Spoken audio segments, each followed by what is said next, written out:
out there every day and educating, people learn by example. I don't think anybody has an argument with that. I think that when Huey P. Newton said that people learn basically by observation and participation, I think that everybody caught on to that. So what we're saying very simply is that if they learn by observation and participation, that we need to do more acting than we need to do writing. And I think the Black Panther Party is doing that. That we didn't talk about a Breakfast for Children program, we've got one. We're not going to tell you how many kids we intend to feed in Chicago. We're feeding 3,000 to 4,000 every week already, and I don't know how many all around the country. We're not talking about beginning to think about treating people free when they need medical services. We're opening a free health clinic in the city of Chicago in less than 3 weeks. These are the type of examples that people can relate to.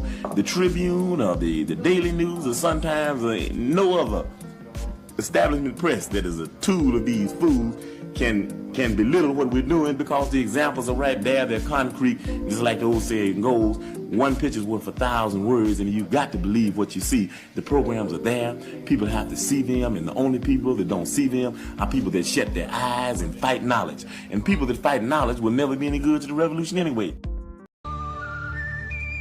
Yeah, Sunday service, where the sermon gets raw. Preaching liberation, raise fists, break laws. Holy text inked in the struggle, pure grit, Bibles bound in leather. But these souls won't quit. Bronze halo shining, ancestors in the pews, preaching revolution, not begging for the truce. Power in the pigment, divine and unapologetic. Holy streets paved in gold blessings, kinetic. Church bells ringing, chains breaking on sight. Every verse hitting hard, a gospel for the fight. Call and response, feel the truth in the fire. Black power reigns, elevate and inspire. Born of fire, baptized in the streets. Faith in the struggle, raise holy beats. Confessions of a hustler, sins in the smoke. But the gospel in the grind ain't no joke. This ain't no choir robes, this is black and free. Steeple reminisce on a raised fist decree. The church of black power, where truth will thrive. Welcome to Sunday service, where the spirit's alive. This ain't no choir robes, this is black and free. Steeple reminisce on a raised fist decree. The church of black power, where truth will thrive. Welcome to Sunday service, where the spirit's alive. Yeah.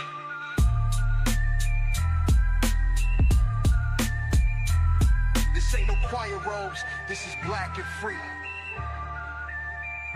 Steeple reminisce on a raised fist decree. The church of black power, where truth will thrive. Welcome to Sunday service, where the spirit's alive. Yeah. Get up! Warning. Copyright disclaimer under Section 107 of the Copyright Act 1976. Yeah. Allowance is made for fair use Sunday for service. purposes such as criticism, comment, sermon news gets reporting, raw. teaching, scholarship, and research. Fair use is a use permitted by copyright statute that might otherwise be infringing. Nonprofit, educational, or personal use tips the balance in favor of fair use. In this crooked game of power politics here in America, the Negro, namely the race problem, integration, civil rights issue, are all nothing but tools used by the whites who call themselves liberals against another group of whites who call themselves conservatives, either to get into power or to retain power. Among whites here in America, the political teams are no longer divided into Democrats and Republicans. The whites who are now struggling for control of the American political throne are divided into liberal and conservative camps. The white liberals from both parties cross party lines to work together toward the same goal. And white conservatives from both parties do likewise. The white liberal differs from the white conservative only in one way. The liberal is more deceitful, more hypocritical than the conservative. Both want power, but the white liberal is the one who has perfected the art of posing as the Negro's friend and benefactor. And by winning the friendship and support of the Negro, the white liberal is able to use the Negro as a pawn or a weapon in this political football game that is constantly raging between the white liberals and the white conservatives.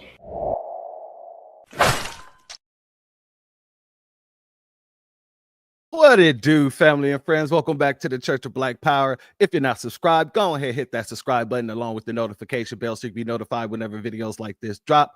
Please make sure you're hitting that like and share button so we can beat up the algorithm. Make sure we get this message out to the ears that need to hear. And if you have not done so yet, please click that link in the description. Go to change.org and put your signature on the petition for reparations. First and foremost, family, thank you all for being here. To my members, we tried to do our members only stream last night, and we had some issues on the PukeTube side. And I want to make sure that does not happen again. So at the top there is a link to the Rumble page. I did a test run for a few hours last night just to make sure we wasn't going to have any issues. So please make sure you go hit that link. And it's just for you guys, because like I said, if you're not members, you can hit the link because every link that I put out will be a new link. So like I said, we're going to be doing that every Saturday. Tonight, we're going to throw a couple of hours up in there since last night didn't work out the way we wanted it to work out. Now, family, let's move forward. We got some things to talk about today because if I remember correctly, April 5th was supposed to be this big day where 1 million plus people were going to take to the streets to show their displeasure of everything that's been going on. And I have a question that must be asked. What exactly did they get from that day? I haven't seen anything at all that shows that they was able to garner that energy and use it to effectively change certain situations. I haven't seen any of that, family. And if you have, please let me know. Please let me know, because I'm struggling to find what exactly did they gain from this April 5th protest that ended up getting extended to April 8th as well. I don't know why that happened, but still, what did they benefit? What was the gain of it?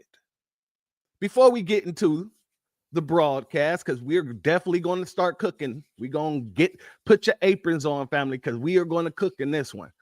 I want to give a shout out to everybody in chat. Shout out to the Big Black God. Thank you for being here, family.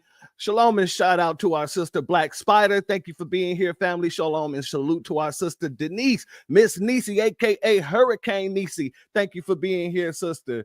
Shout out and shalom to our brother Black Truth United. Thank you for being here, my brother, my good brother.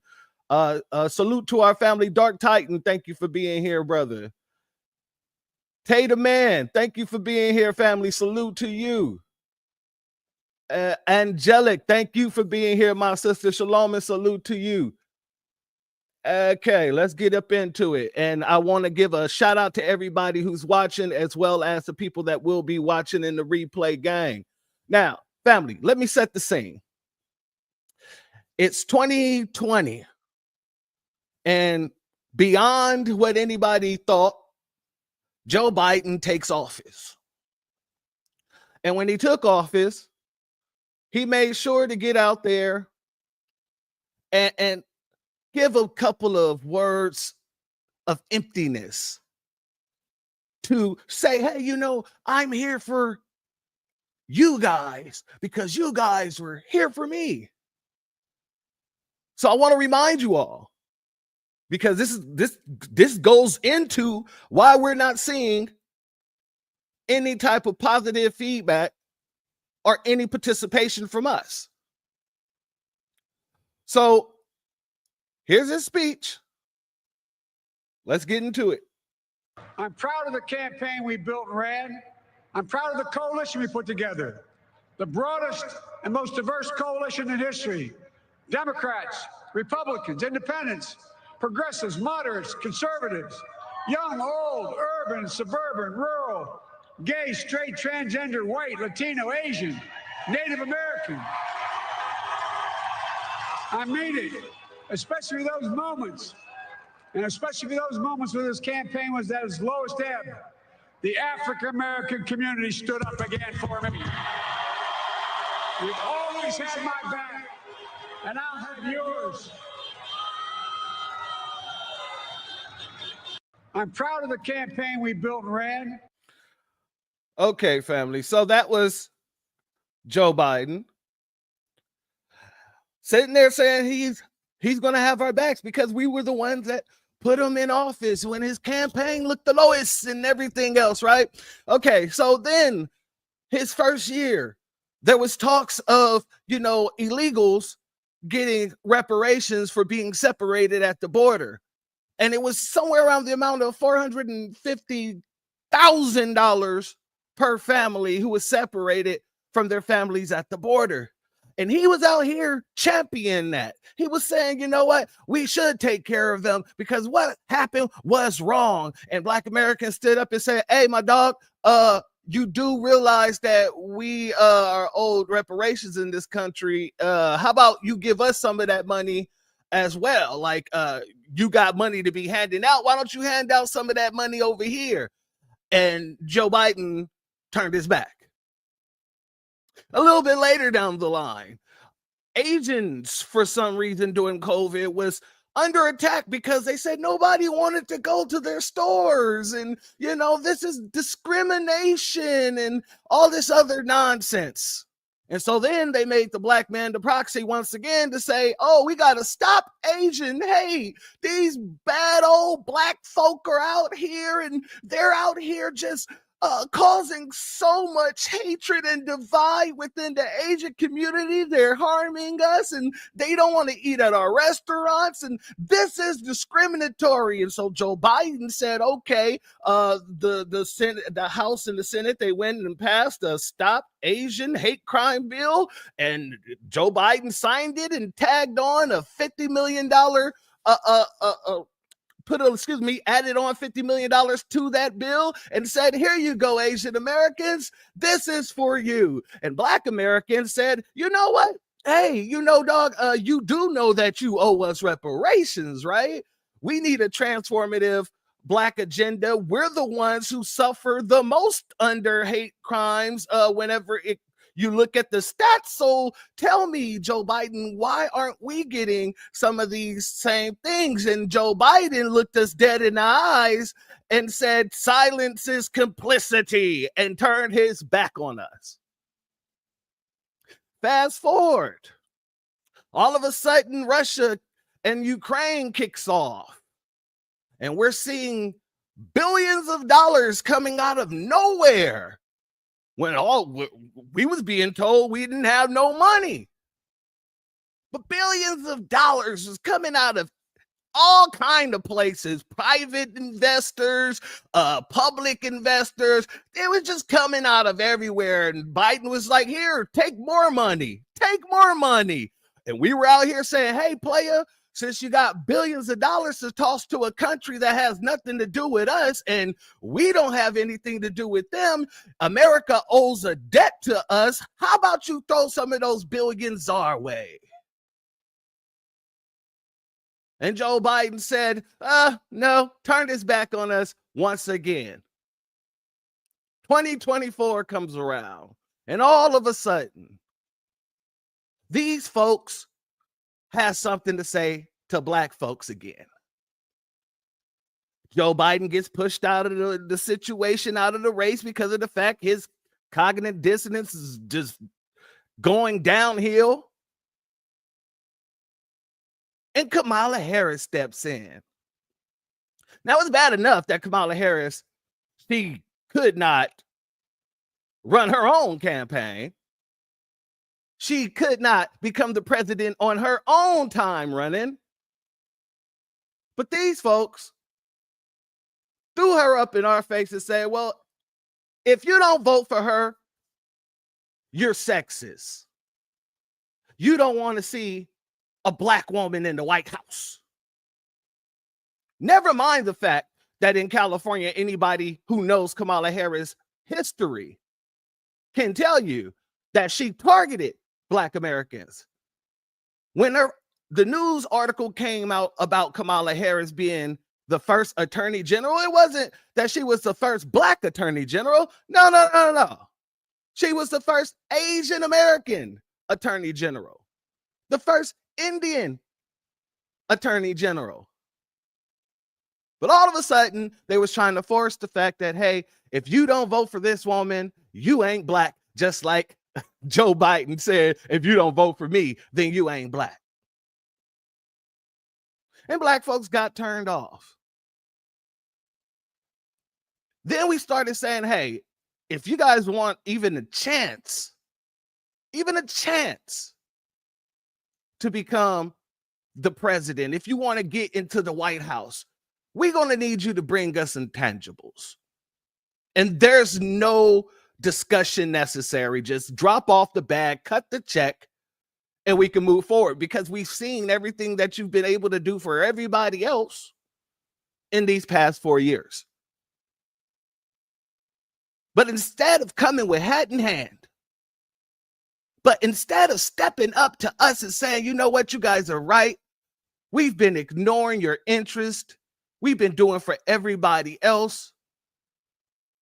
You know what, we have some funds allocated for this over here. Let's reallocate those funds and actually do something for the black community. Let's put that funding into the black community. Let's get some interest-free loans for black businesses. Let's do this, let's do that. The same way that y'all did with a bunch of illegals who came over here and got free housing,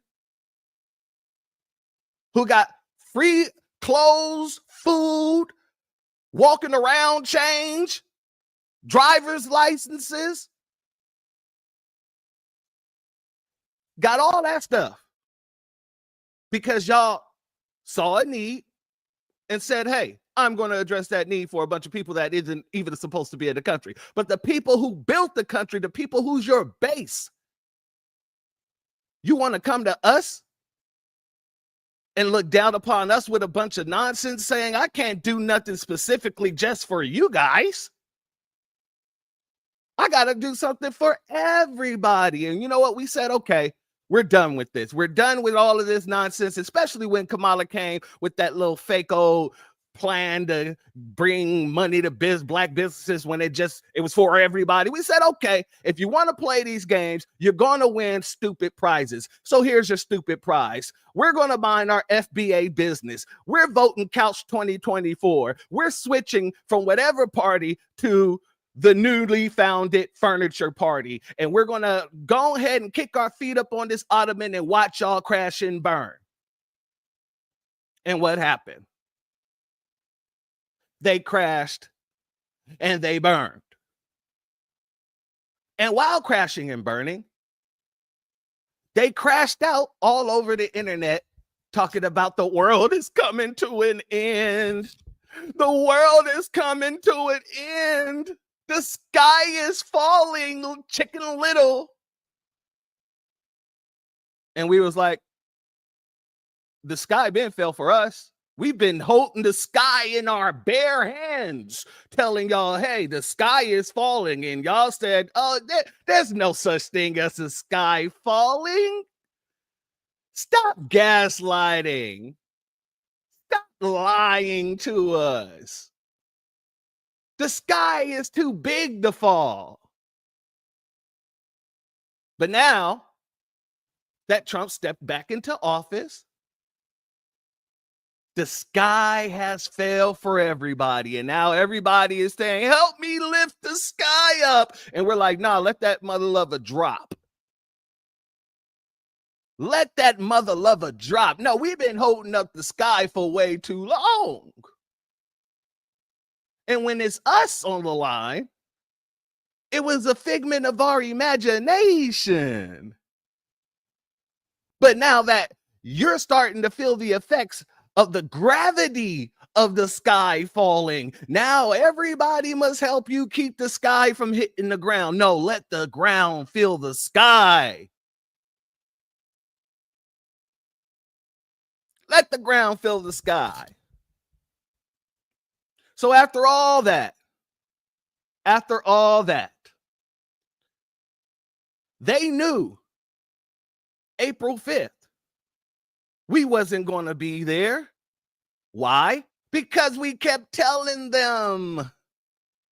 All these different groups throughout these past 4 years have been trying to get us to stand with them, and we've been saying no. We've been saying no. Why? Because we've been trying to get people to stand for our interest, and they have not been standing for our interest. So why would we stand for them? We're concentrated on us. So whenever they came to us about Palestine, whenever they came to us about these illegals, whenever they came to us about the DEI that don't benefit Black Americans whatsoever, we told them, get somebody else to do it. So April 5th, they knew what was going to happen. And so what they did was they sent out a bunch of different people to try to get in front of the narrative of why we're not going to see foundational Black Americans out there, of why we're saying we're staying home. So they start sending out their little puppeteers and their puppets, not their puppeteers, their puppets. Only, let me bring this woman up here.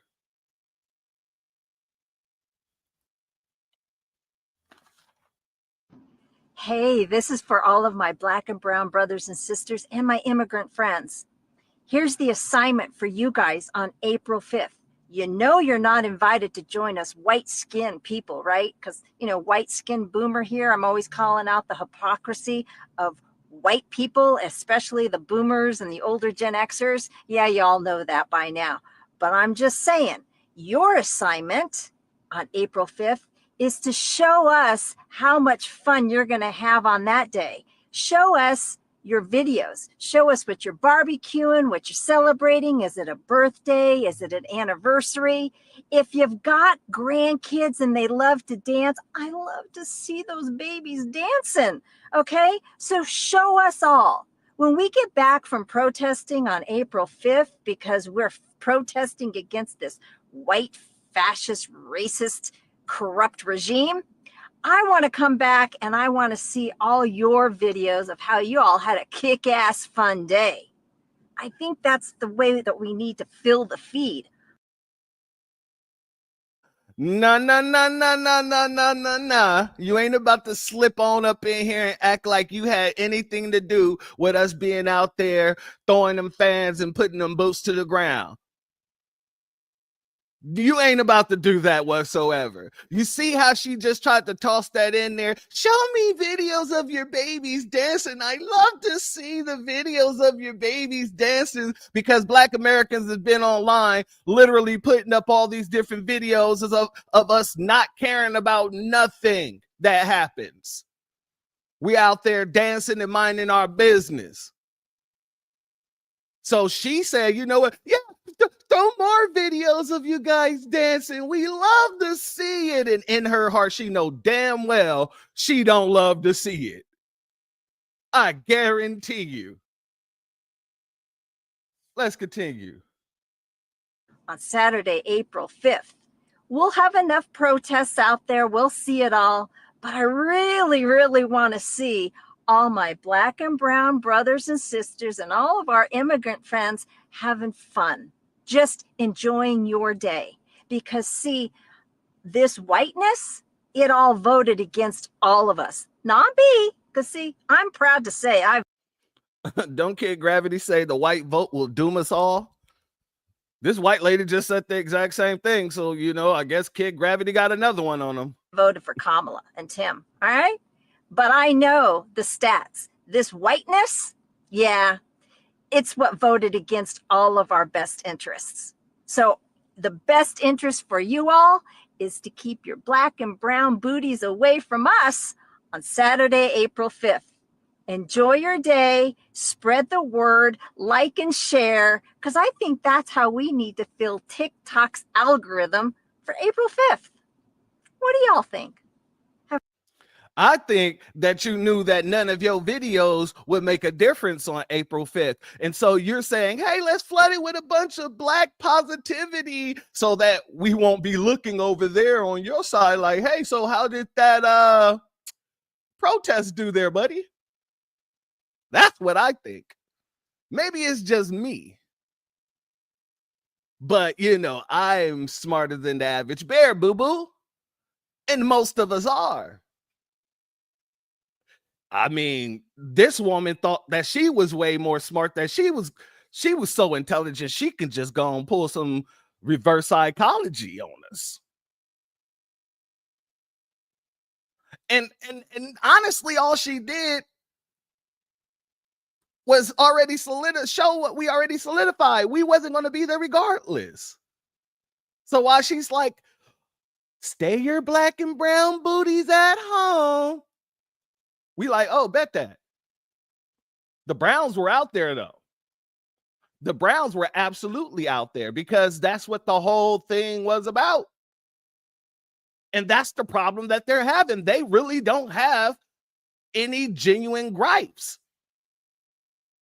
Oh, you mad because we don't want illegals in the country? Oh, you're mad because, you know, Trump is going through the wasteless spending and cutting programs that are going to African countries and all this other stuff. Oh, my God. Where most people are on board. Well, a lot of people are on board. But let me show you what some of these protests looked like. Let's go here, family.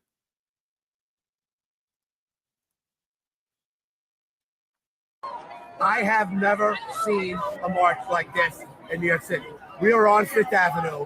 It's hard to tell how many people are here. It's got to be hundreds of thousands. The streets are so jammed. It's hard to walk. We're not even moving right now. This march definitely goes for an hour in each direction.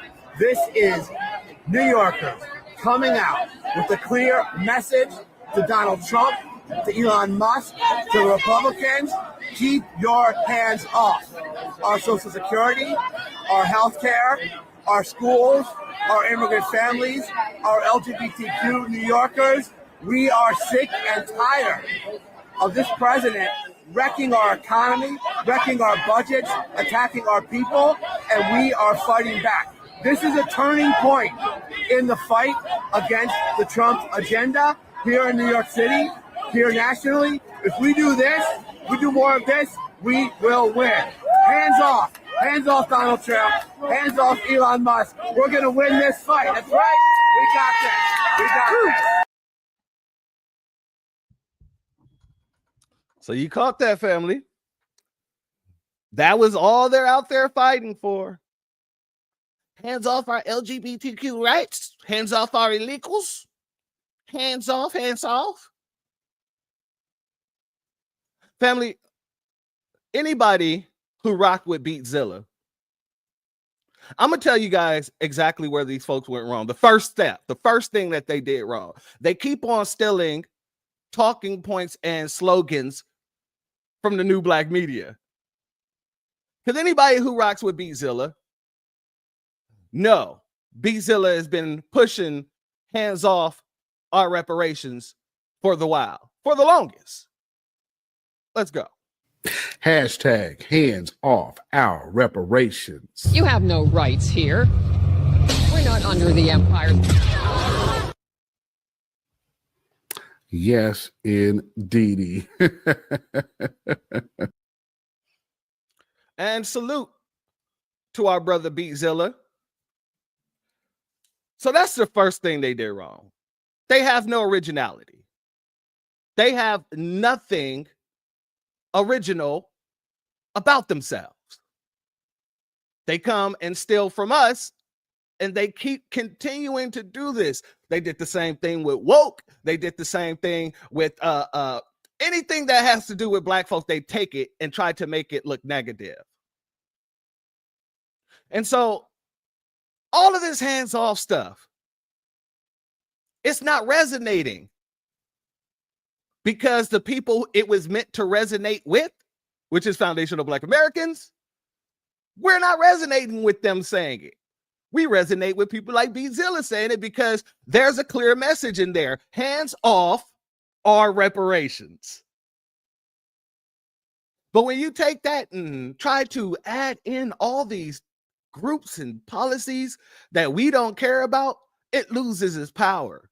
It loses its meaning. I want to show you some more things that these folks are out here doing. This is it's a bunch of delusion mixed with grandeur, I guess you could say. That's all it is. Let me go here, family.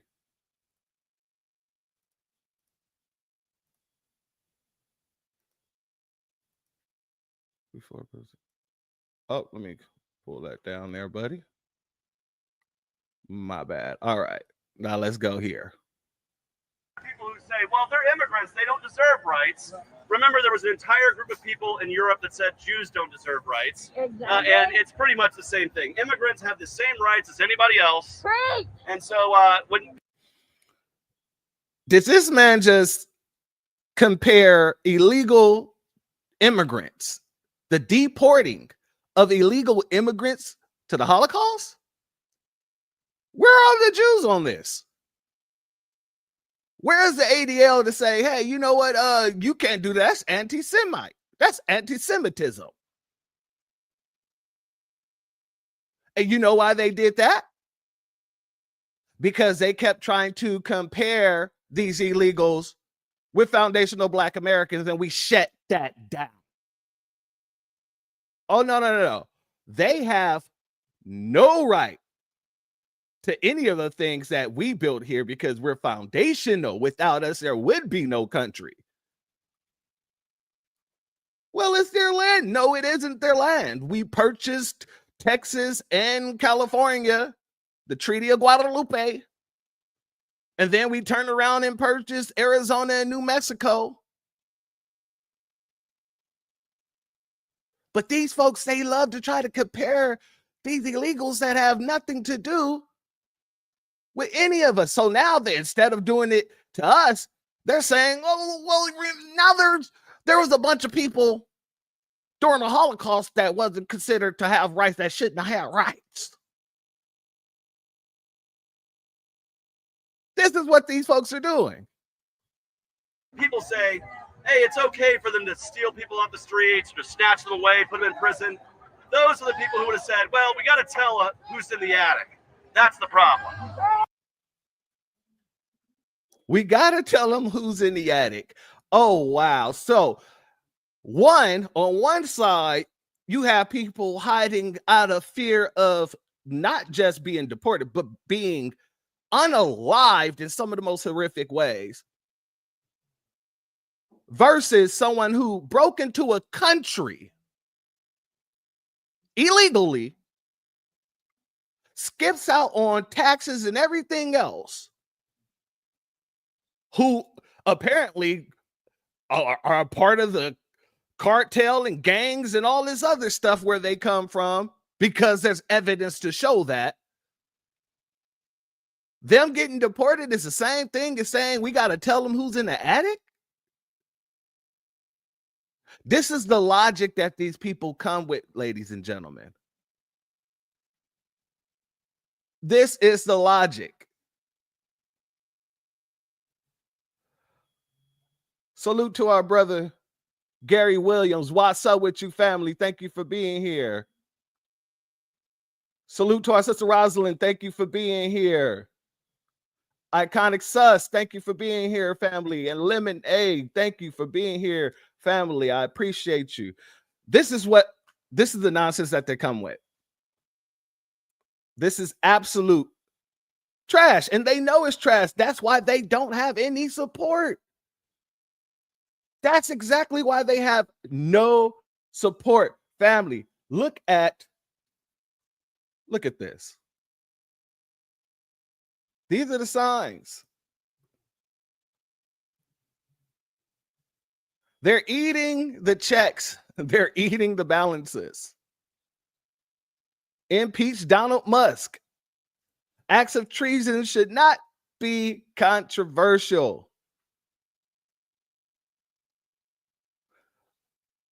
Family, what are these people out there fighting for? Because they don't like the president? There's nothing behind them. Shalom and salute to our brother DSB. Thank you for being here, family. They got nothing behind them of credibility, and people don't care about it because they have nothing behind them. This is what they fought for. This right here is what they were fighting for. And they kept making videos which kept making the situation look worse.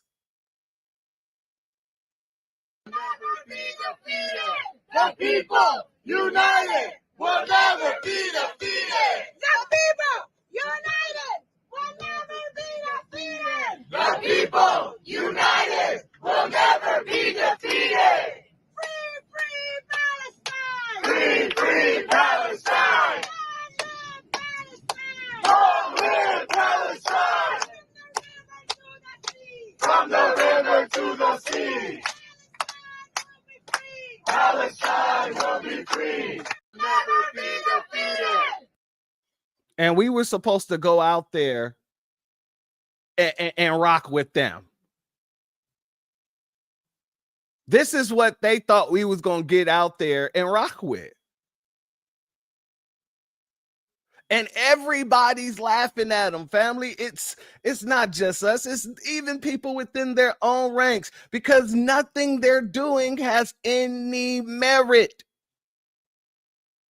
They're just looking like a bunch of whiners and complainers. Foundational Black Americans are the only people on this continent that has a legitimate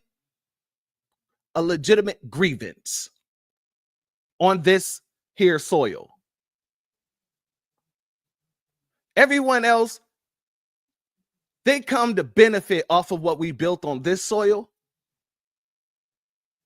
So when they get the little trinkets taken away from them, you know, the little crumbs that was pushed off the table, they start thinking that the world is coming to an end for them. And maybe it is. Maybe it absolutely is. But that ain't got nothing to do with us. Let's go here.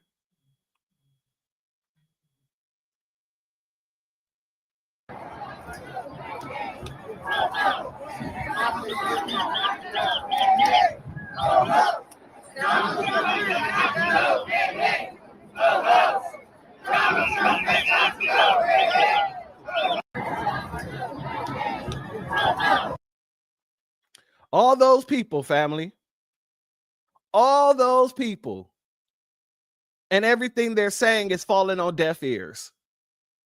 That's how you know you have no sway in anything culturally. You have no sway in anything culturally. So when people say Black American culture is American culture, that's what we're meaning.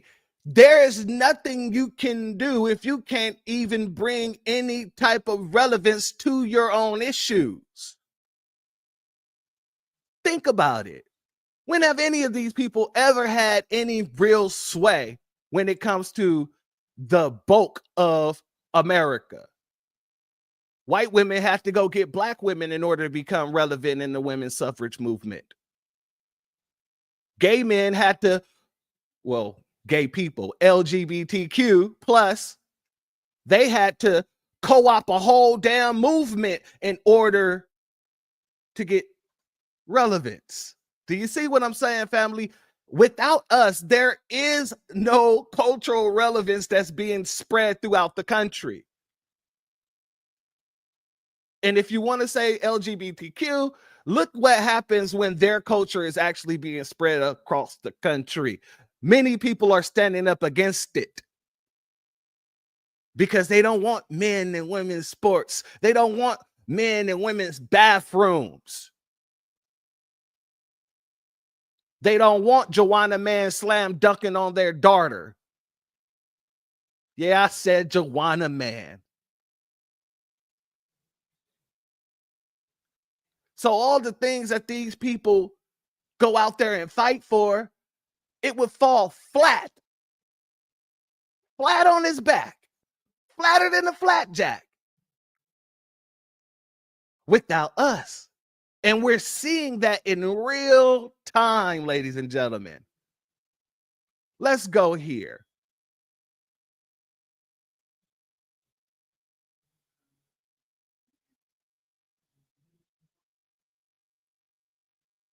Let's go here. In 2003, my daughter Rachel Corey answered a call for internationals to come to the occupied West Bank and Gaza to stand with Palestinians engaged in nonviolent resistance to the Israeli occupation. Why isn't they over in Palestine or in Israel doing this protest? I'm just asking. Just asking for a friend.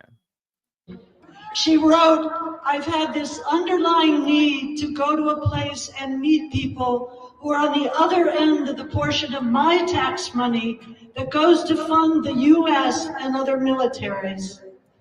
Rachel slept at wells in Gaza to protect them from Israeli military demolition. She documented destruction of Palestinian olive orchards, gardens, and greenhouses, and harassment of Palestinians at checkpoints. She danced with the children in Gaza, practiced her Arabic with them, and helped them with their English homework. As the Israeli military carried out mass home demolitions that rights organizations determined were happening without military necessity, Rachel and other internationals tried to provide some protection for Palestinian civilians whose homes were threatened. On March 16, 2003, Rachel stood to prevent the demolition of the Nasrallah's family's home. She was killed at about 5 p.m. that day when run over by a U.S.-made and funded militarized Caterpillar bulldozer. Family, tell me this woman ain't putting you to sleep. There is no energy behind these movements. There's nothing behind it. If I let it play any longer, I'm probably going to fall asleep in this chair. I'm being 100. There's no energy. There is nothing. There's no spirit. There's no soul. Operated by 2 soldiers in the Israeli military. Through her writing and phone calls, Rachel brought our family and others with her to Gaza. Family, look at the guy with the glasses on under the podium. He's over here doing sign language, and it looks like he's falling asleep trying to stay up on the sign language. Or maybe that's the emotion that you got to do, because I know you got to be kind of expressive when you're doing signing. So maybe he's doing that to express how boring she is. Let's continue. Palestinians have been invisible to us. Gently but clearly, Rachel forced us to look at and learn about what was happening. From 2003 to 2016, Rachel's dad and I made 5 trips to Gaza and more to Israel and the West Bank as we sought accountability through the Israeli courts. Okay, we can end that one there, family, because what I'm trying to show with these protests, what I'm trying to display here is not really so much what I want you to see, is kind of more of what you don't see that I'm trying to bring to your attention. And salute to the big black God. Thank you for your Cash App, family. Your donation is blessed tenfold, and I appreciate your contribution. It's more of what you don't see that I want to bring to the light, that I'm trying to bring to the family's attention with these protests. Let's go here.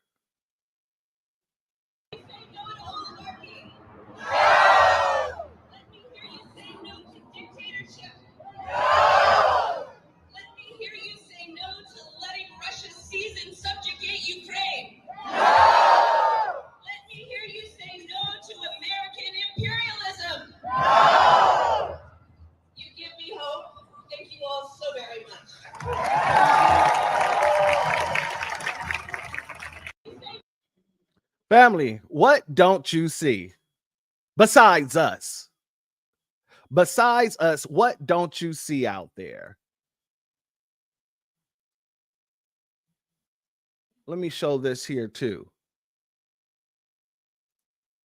Let's go here. What don't you see out there? No energy, that's one. That's absolute. Brown skinned immigrants, that's what you do see sometimes.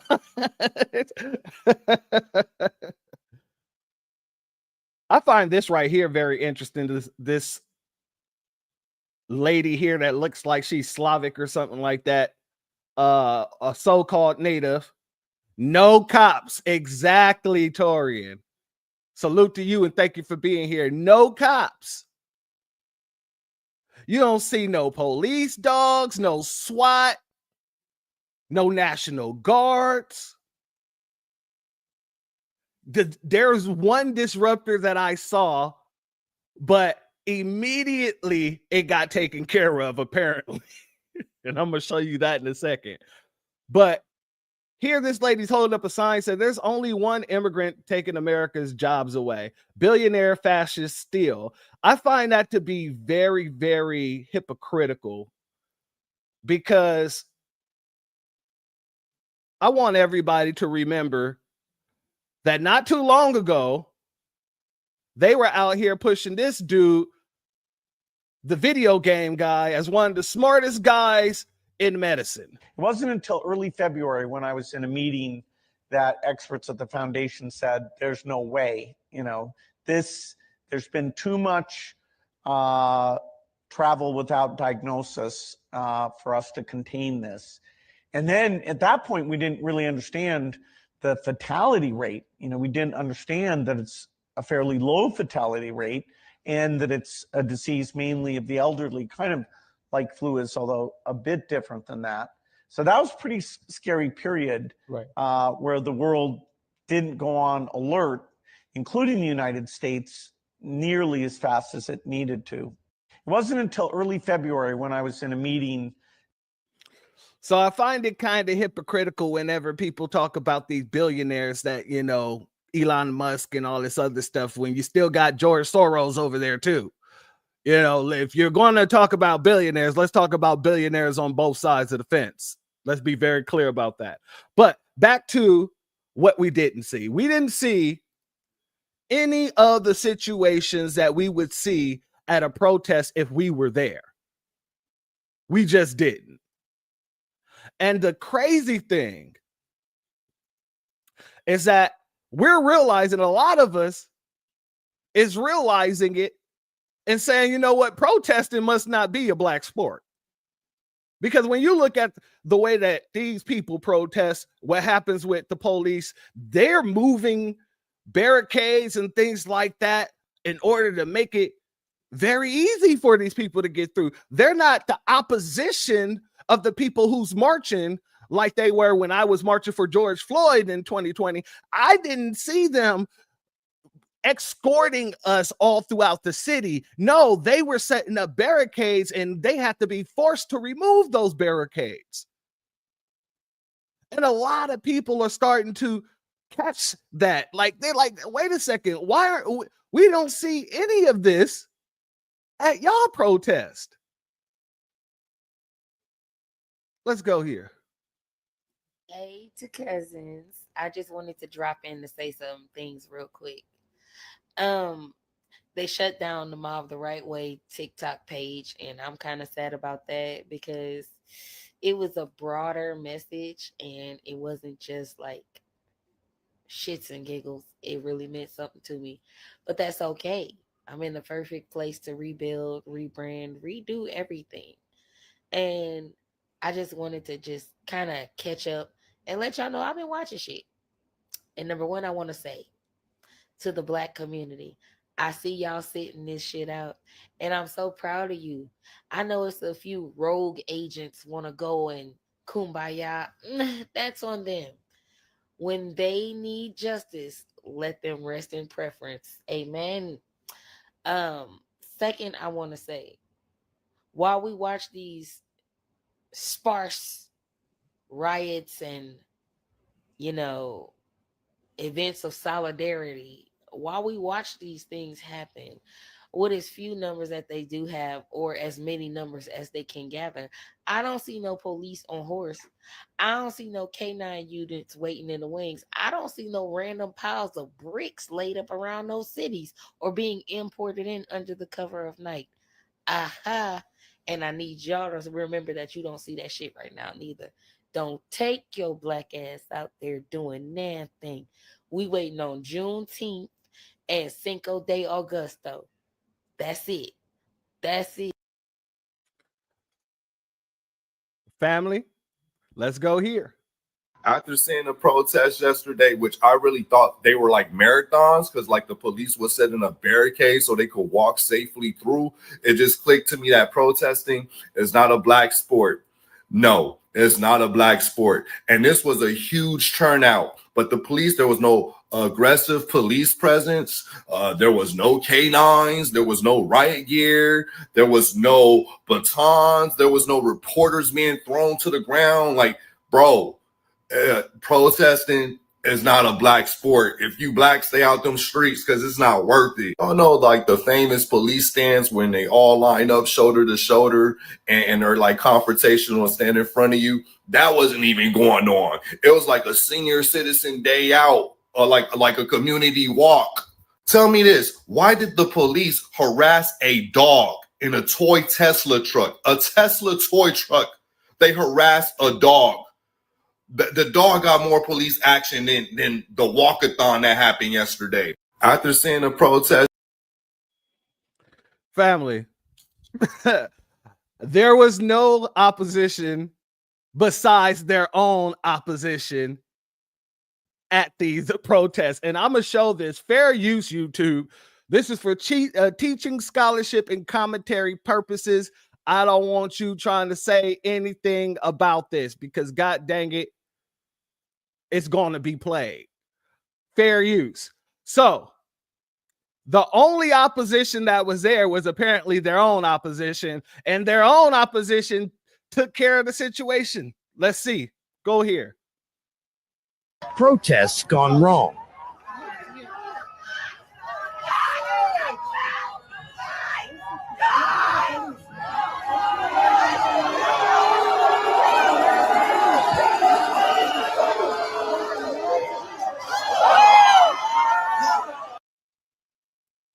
Family. The man's shirt says, "I am the weapon." And he went up there and oh my gosh. This is their protest. We ain't nowhere around. Remember what Dr. Kaba said, if we ain't nowhere to be found, they're going to treat their women and they're going to treat each other the same way or worse that they treat us. Before they could do it to us, they were doing it to their women first. This dude had no bearings. He didn't have no problem just walking up there to some random woman and smacking the hell out of her.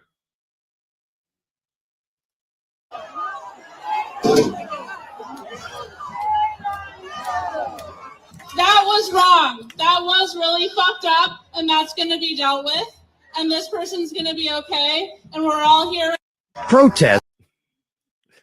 Family, aren't you glad you didn't go out there? I guarantee you they would have been like, "Oh, it was a black guy that did it." You would hear all these white supremacists be running around here talking about, "Did you hear about that white lady that got slapped? I heard it was a big black guy who walked up there and just slapped the white lady." And that's why I'm glad we set this out. I'm absolutely glad. There was no reason for us to participate whatsoever. And so now the question is, where do they go? Because they haven't gained anything from these marches. They have not gained nothing from these marches. And my question would have to be, what would be the new messaging for the Democratic Party? Who would be the superstar that's going to come out and really get people engaged again. Because from what I'm seeing, not just with these protests, that they don't have any energy. I'm talking about within the party in itself. There's no energy. There's no soul of the party anymore, especially because we walked away from the party. So now they're trying to figure out how they're going to make it through the next 2 years. And if not 2 years, the next 4. So now you got Miss Snuffleupagus. Y'all know we got to bring her up.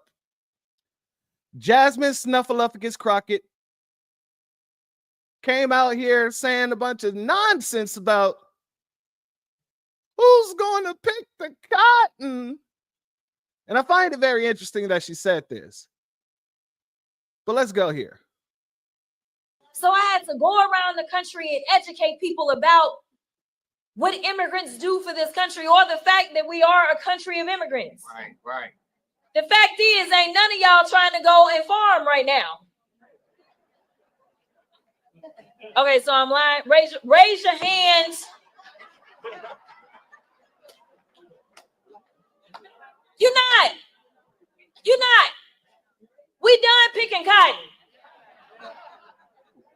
We are. You can't pay us enough to find a plantation. I know that's right. Family. She just said farming.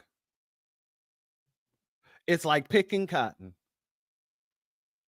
Family, there are 3.5 million Black farmers in the United States of America who are proud of their farming, their background in farming. Some of these people has had family members who's been farming for generations.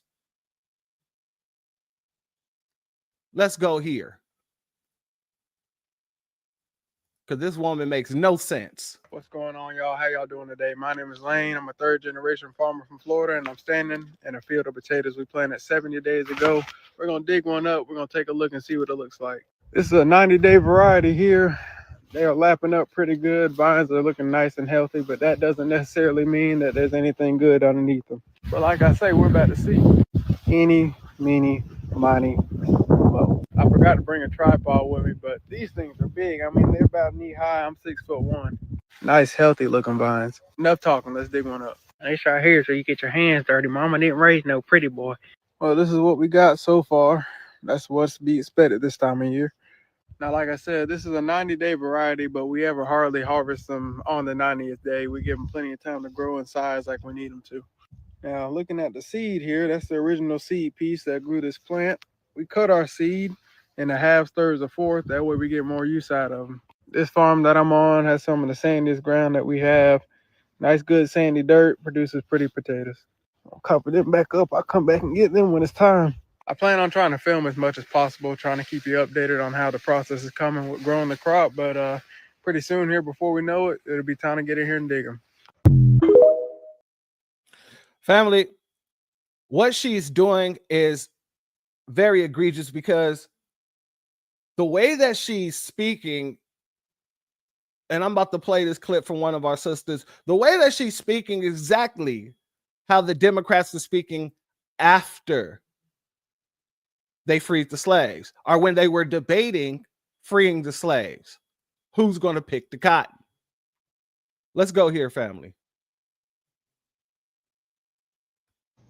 You know, it's storming outside, and I'm just sitting here enjoying the nice sounds of the thunder and the lightning. And I'm thinking about something.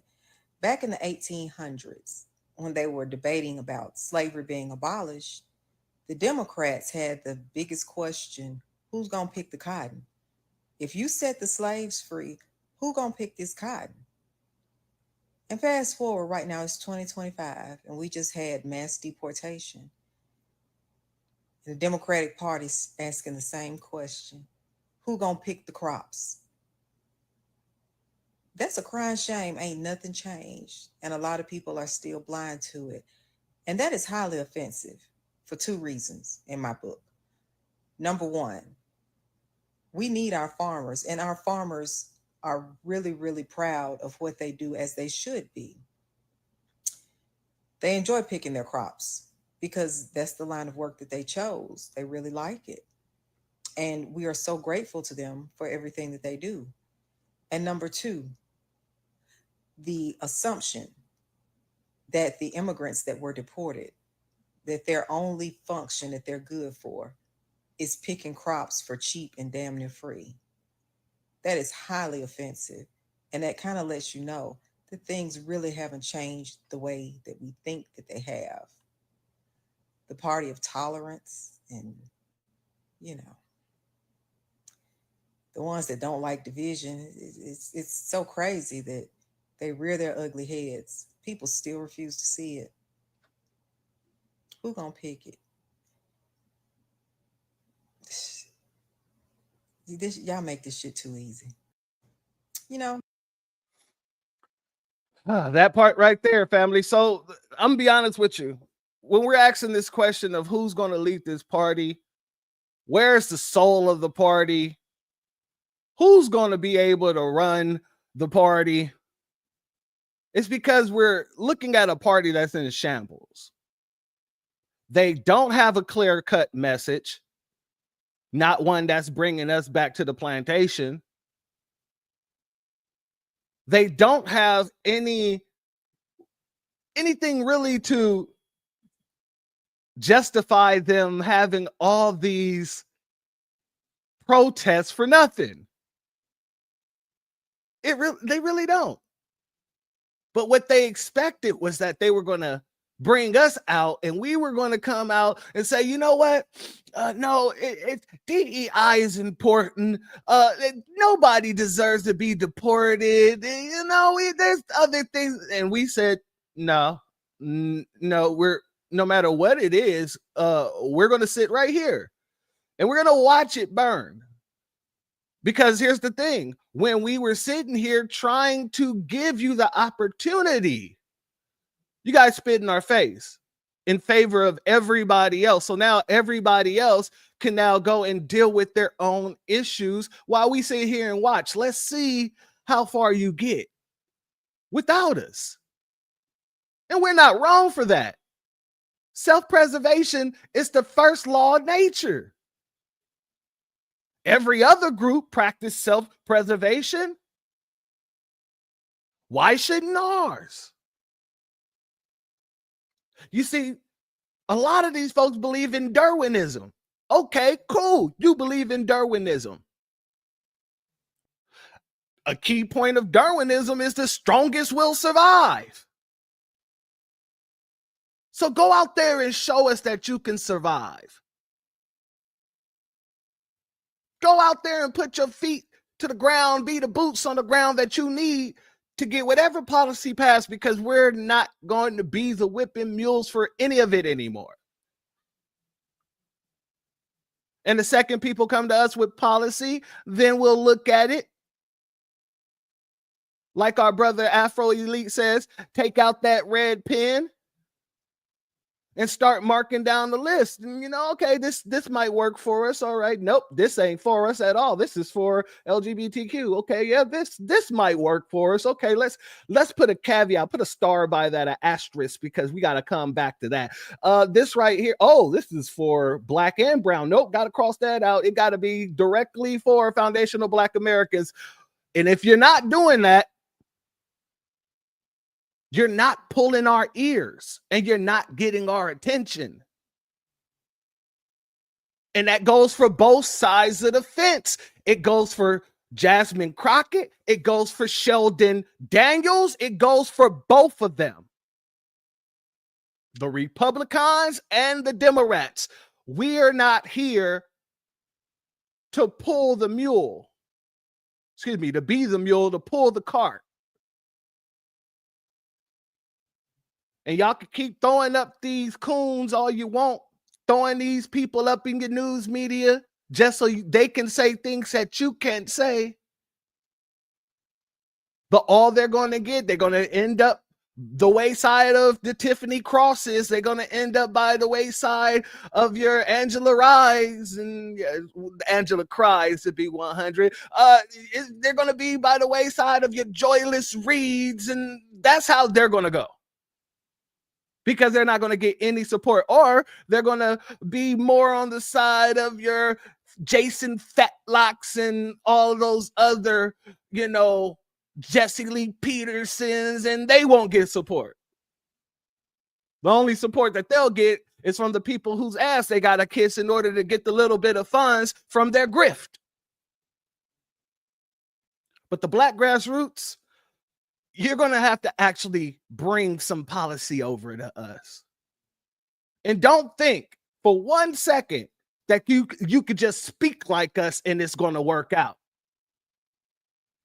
Don't think for 1 second.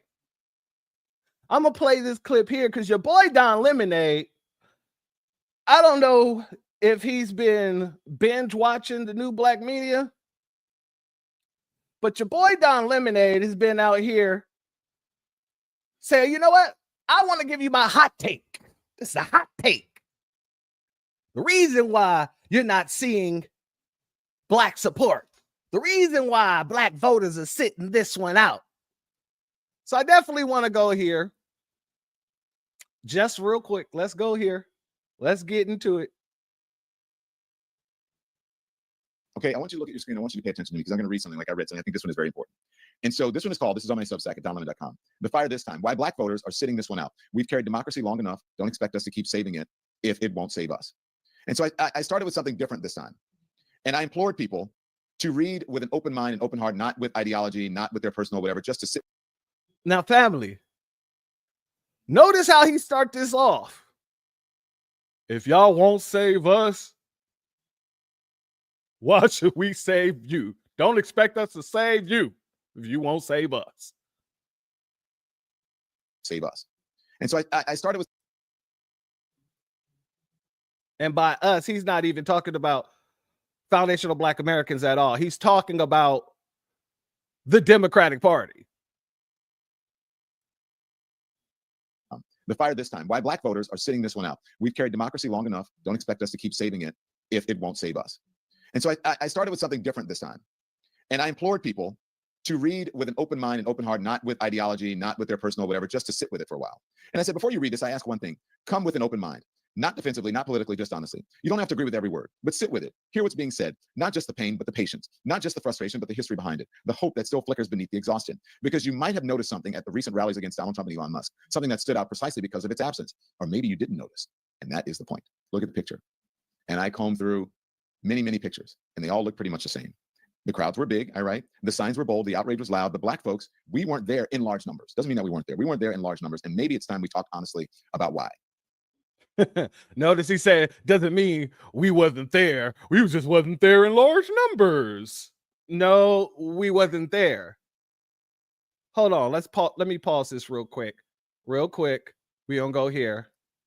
It's so funny. They had a Black Lives protest today, right? There was no black people. Everybody else was out there but us.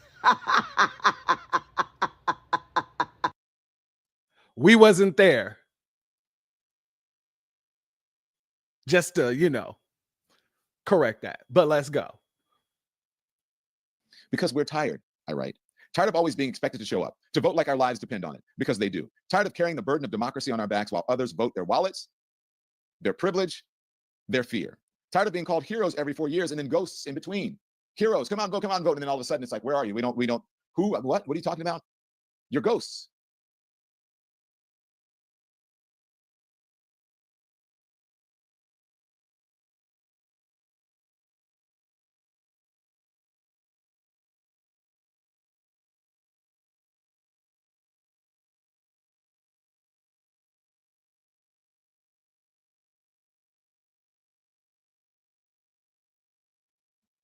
Nobody sees us. Black voters have been the firewall, the conscience, the soul of this nation. We've saved democracy from itself more times than history dares to count. But lately, there's a quiet resistance growing, not against the issues, but against the expectation that will always be there, unquestioning, when the alarm bells ring. Because here's the truth. Too often, when it comes time to cash in on our promises, on the promises made during election season, we're left holding nothing but slogans and broken trust. I'm reading from my Substack at donlemon.com, and I think this is an important one. Let's talk DEI, shall we? Diversity, equity, and inclusion. It was sold to the public as a tool to address historical injustice. But who's really benefiting from it? Not black folks. Not in proportion Ain't that what we've been saying, family? Word from word, verbatim. Word from word, verbatim. This dude has hit a whole 180 degrees. Salute the Black Spider and Black Truth United. Thank you both for your cash apps. I appreciate your contributions, and your donation is blessed tenfold. Word from word, verbatim, this dude is taken directly from the Black grassroots. And he just literally put it into an article somewhere else. So it seems like they're trying their hardest to sound like us in order to gain some credibility back. These folks was relegated. I have a video, and I'm going to play that. I'll probably put it into a reel. But I have a video of this dude. This dude has been doing the news on TikTok. This man has went from being on network television to doing his news broadcast on TikTok. Now, ain't nothing wrong with that. But you got to look at where he came from to where he is now. And now he's out here trying to say, you know what? Maybe it's time for me to smarten up and steal some of these talking points so I can seem like I got just a little bit of credibility. So it can seem like I got a little bit of sway in the Black grassroots.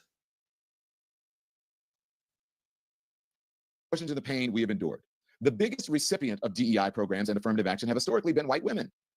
Then others. And by the way, I fact check all of these over and over and over again. And I should put the facts in this article so that you can see it. I'm going to start doing that. Then others, Asian Americans, Latinos, members of the LGBTQ plus community, and in some spaces, even white men who manage to position themselves as diverse by proximity or identity politics. And meanwhile, Black people, especially Black women, are still fighting just to be seen, heard, and paid what they are worth. Now, I know this may not sit well with some people, but I am talking about how people are feeling right now and what the community is saying and feeling and doing, and some people may not be aware of it. So whether you agree with it or not, whether I agree with it or not is not the point. I'm telling you what's happening. And now somehow DEI itself has become a dirty word. Affirmative action, a slur. What was once held up as a pathway toward justice is now used as a punchline or a political weapon. And one of the twisted justifications of this backlash, the movement that rose up after George Floyd. Are you guys listening to me? I hope this microphone is on. Family, I weep for all the people that subscribe to this man. I weep for all the people that are just amen in this dude. This woman here, teach, preach, Don. I tell you, man, I don't know what's going on when it comes to people's memories nowadays. It's like they got a memory of a shoe.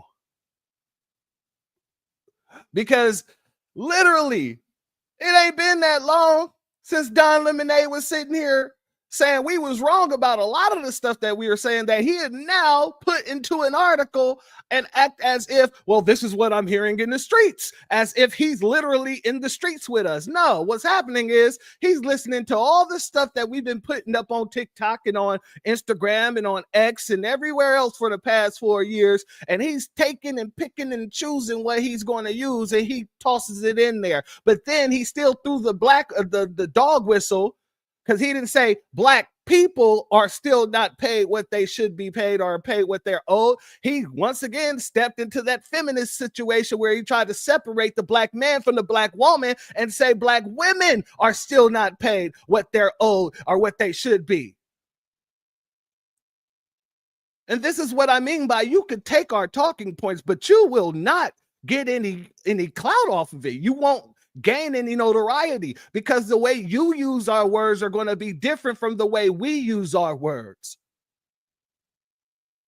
We're not going to sit here and segregate the Black woman from the Black man, because the Black man and the Black woman are one, and the Black child is one with the Black man and the Black woman. That is the Black family. We're not going to segregate any parts of our struggle. We ain't going to segregate any parts of our oppression, because we understand that the oppression is on both of us, all of us.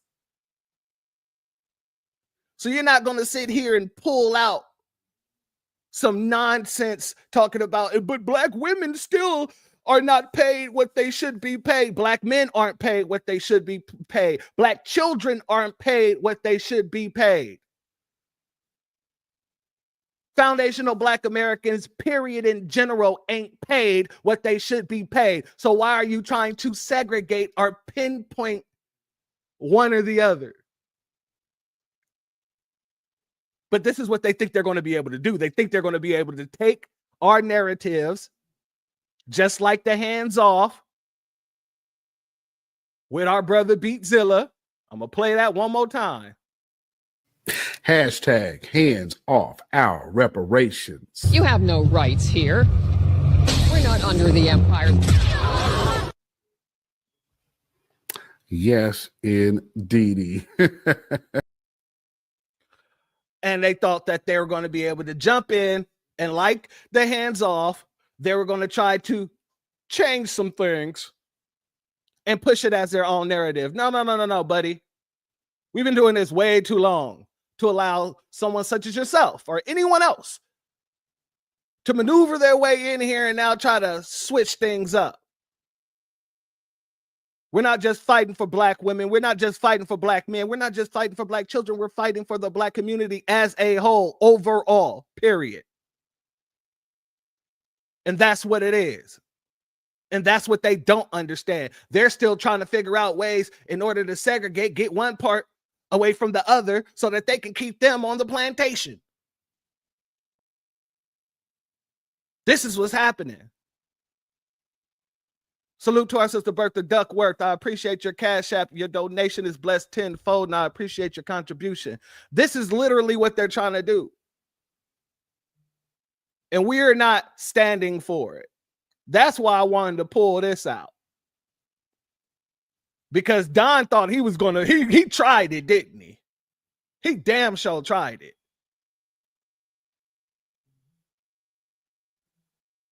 Let's continue. Yes, people marched. Yes, they put signs in their windows and posted Black squares on Instagram. But instead of digging deeper into the root causes of that movement or that moment, the systems, the policies, the culture that allowed it, America got uncomfortable and then resentful. Are you listening? Because I'm telling the truth here, whether you like it or not, or agree with it or not. And then resentful. That discomfort turned into backlash. Companies quietly dropped their commitments. Politicians changed the subject. And just like that, equity became a threat. And while we're naming truths, here's another one. When this country had a choice between a twice impeached, now convicted felon who was found liable for sexual abuse and a Black woman who warned us of the economic disaster we're now living through, white America. Notice, and a Black woman still pushing that narrative that Kamala Harris is Black. They still hasn't learned their damn lesson yet. They're still trying to push the same damn narratives. So even with all this, all the talking points that they're taking from the Black grassroots, they're still throwing in these trinkets of nonsense on top of nonsense, on top of nonsense. What they're doing is muddying the water. That's exactly what they're doing. They're muddying the water. They're trying to make it seem like there's going to be no separation in between what the Democrats are talking about and what Black foundational Black Americans, the Black grassroots are talking about. Oh, but they don't understand. They don't understand. We've been doing this way too long to turn back now. We've been doing this way too long to allow these clowns to get in here and muddy the waters. And that's why we're talking about this.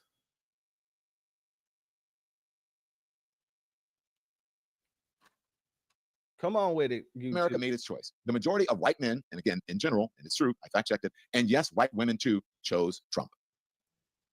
They chose chaos over competence, chose grievance over growth. They dismissed a qualified, clear-eyed Black woman who saw the storm coming, and now we're all standing in the wreckage she tried to prevent. A recession is looming. Prices are surging, and still, no one wants to admit that she was right. Now, listen, I told you, not a Democrat here, not a Republican. I voted for democracy. And the person who happened to be fighting for democracy this last election was Kamala Harris. But somehow we're the ones expected to fix it again, every single time. But now we're the ones expected to fix it again. And then there is a selective outrage. Now notice, family, two different reasons, and salute and shout out to our brother Black Alpha because he says this all the time. People can do the same thing for two different reasons. And I love the analogy that he uses. He uses the analogy of the civil rights movement. You had some people out there marching for Black liberation, and then you had other people out there marching for interracial access sexually. And so you have the people who are actually sitting this out, the Black grassroots, foundational Black Americans, because we have not gained from anything in this system. We haven't gained anything. No matter if they're using our plight, they're using our plight in order to benefit other groups. And when we call it out, they ignored us. When we sat here and say, if you don't do something for us, we're going to sit this out, they ignored us and tried to put together all these different coalitions. How did that work out for you? So we set it out and we continue to sit things out because we're letting people fight their own battles. They're sitting it out or staying home because they're disappointed that the Democrats wasn't put in the office. Two totally different things. And this is why we're never going to have to worry about them taking our talking points and gaining notoriety off of him, because he sounds ridiculous. He sounds ridiculous whenever he takes one of our talking points and then try to merge it back into the reason why we sat home in the first damn place.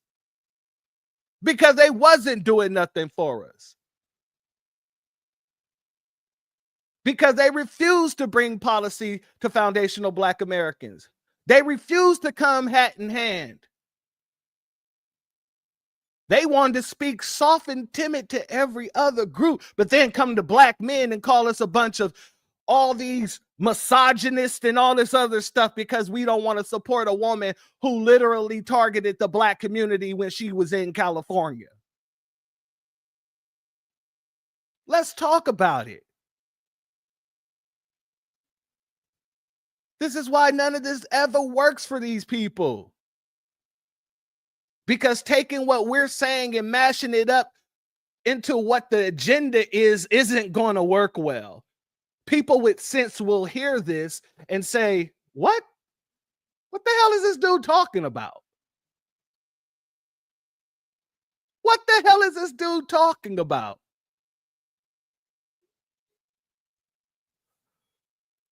Okay, truth. Look it up. Facts.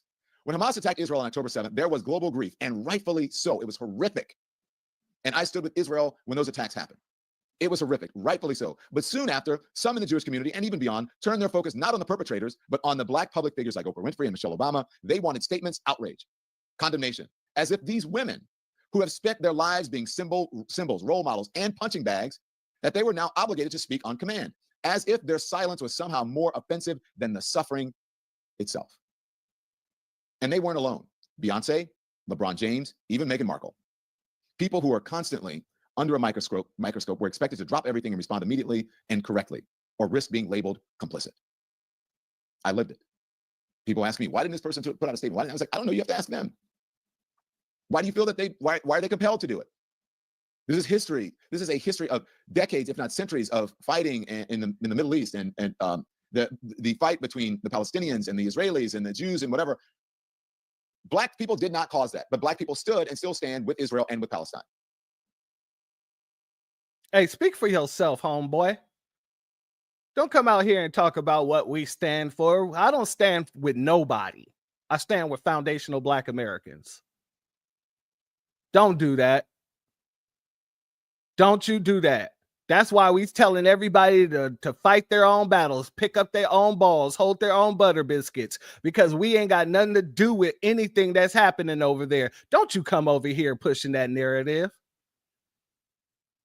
Not only did he say we stand with Israel, but we stand with Palestine too. I don't stand with either one of them. I'm going to be 100% with you. Neither one of them stands with us. We out here fighting for reparations and a transformative Black agenda, and we're getting pushed back by both of these parties. I don't give a damn about either side. Y'all do what y'all do over there. Leave us alone over here. It ain't our business. We're over here taking care of our business. But like I said, this is why we're not going to mesh. He could take the words, he could take the talking points in terms of new black media and right off the back, when people really listen to him, they're going to say, no, I don't think so, Don Lemon. Don Lemonade, I don't think so. Maybe you should go back to those parties and drink with your white husband and get drunk and go home with him and stop concerning yourself with foundational black American business. Maybe you should do that.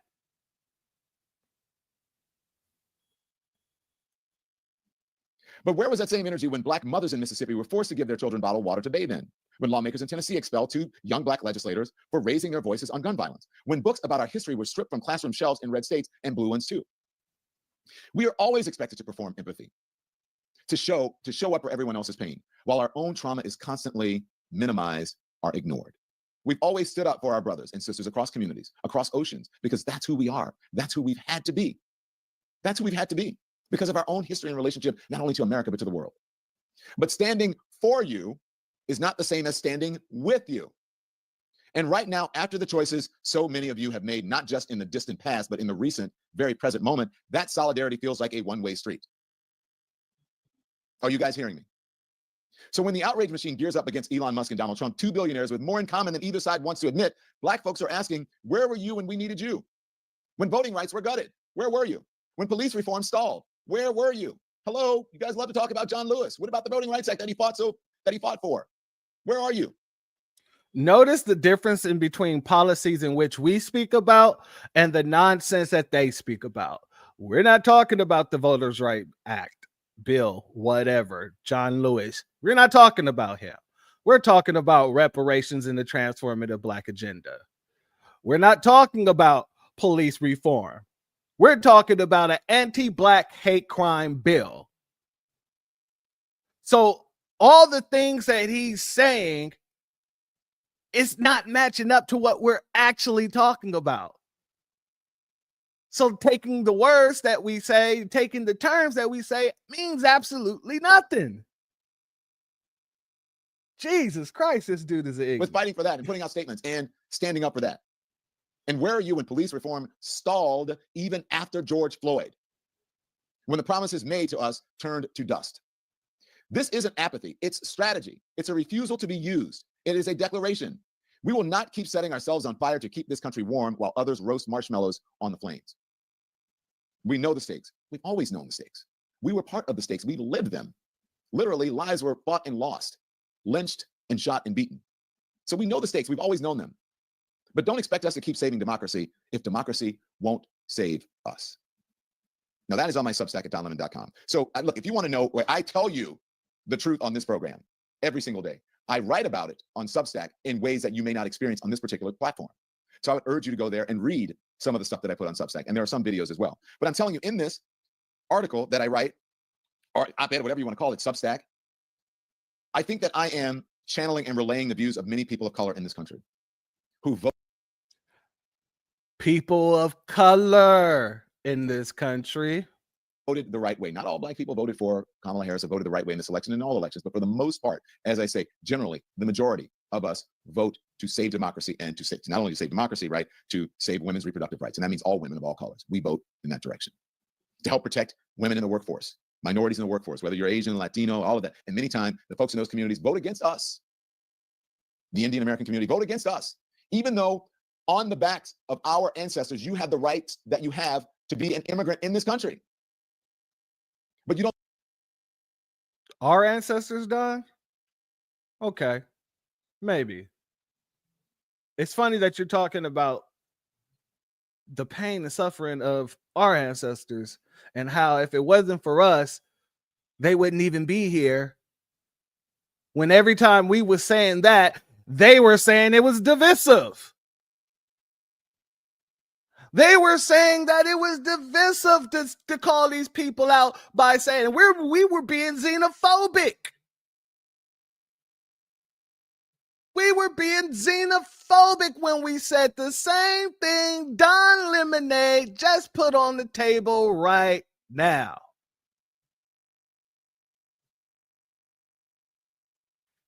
But yet, all of a sudden, it's okay to say. Is it because you're no longer being paid by those same white supremacists that you claimed Elon Musk was or is? Inquiring minds would like to know.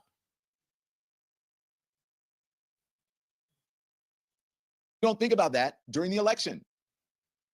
Because you are, and I'm just being honest, you're voting selfishly. You think you're voting for your own interest. You're voting because you want the proximity to whiteness. A lot of you don't believe that you are minorities. You don't believe that you're black. You don't believe that your skin is black. You think that you are different because somehow your skin is, maybe a different shade of black, or your hair is a different texture.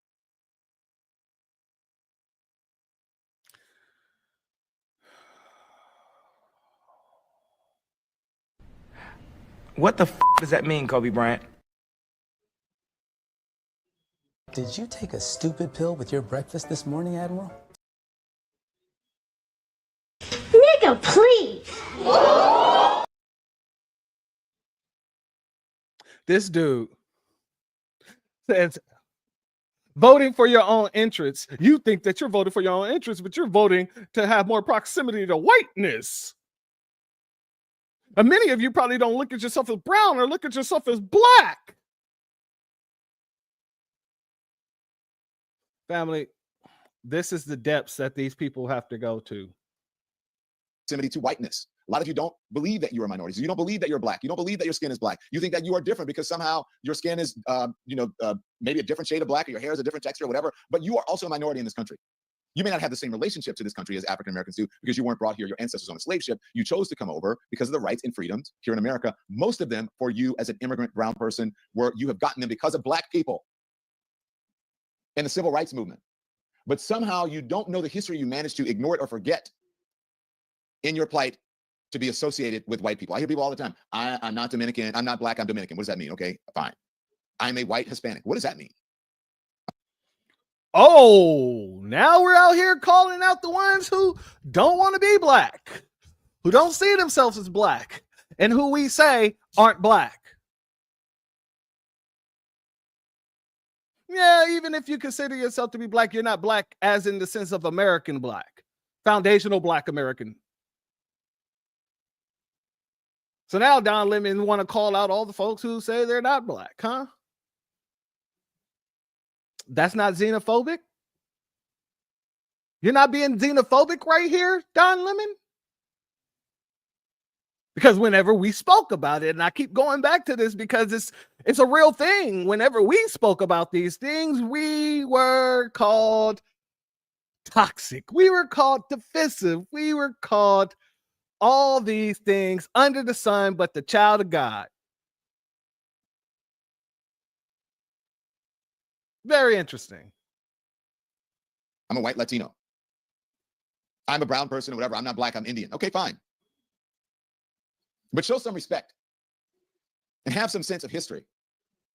You should be thanking Dr. King and black people and Malcolm X and everyone else and John Lewis and Jesse Jackson and Al Sharpton.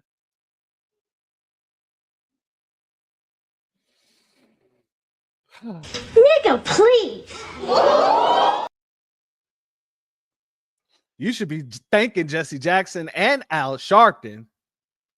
Yeah, you should be thanking Jesse Jackson for pushing a term that has muddied the waters when it comes to any type of growth or progress for foundational black Americans for decades. Yeah, we should thank him for that, right? We should thank, Al Sharpton for pimping the black community out whenever it's convenient for him and he's able to, get a little chump change in his pocket. Yeah, he has no problem selling us out. We should be thanking him, right? These are the folks that, like I said, you could take what we say, but when we listen, it's not going to come out the same. When we open our ear, if we lend you our ear like Van Gogh, that ear would still be able to tell how full of shit you are. Excuse my French. And this man right here is so full of it. It's coming out of his pores. It's coming out of his glasses, his nose, every open vessel on him. Every open orifice on him is full of crap. Right now, Don Lemon is so full of crap. He's running around here looking like Nigerian food.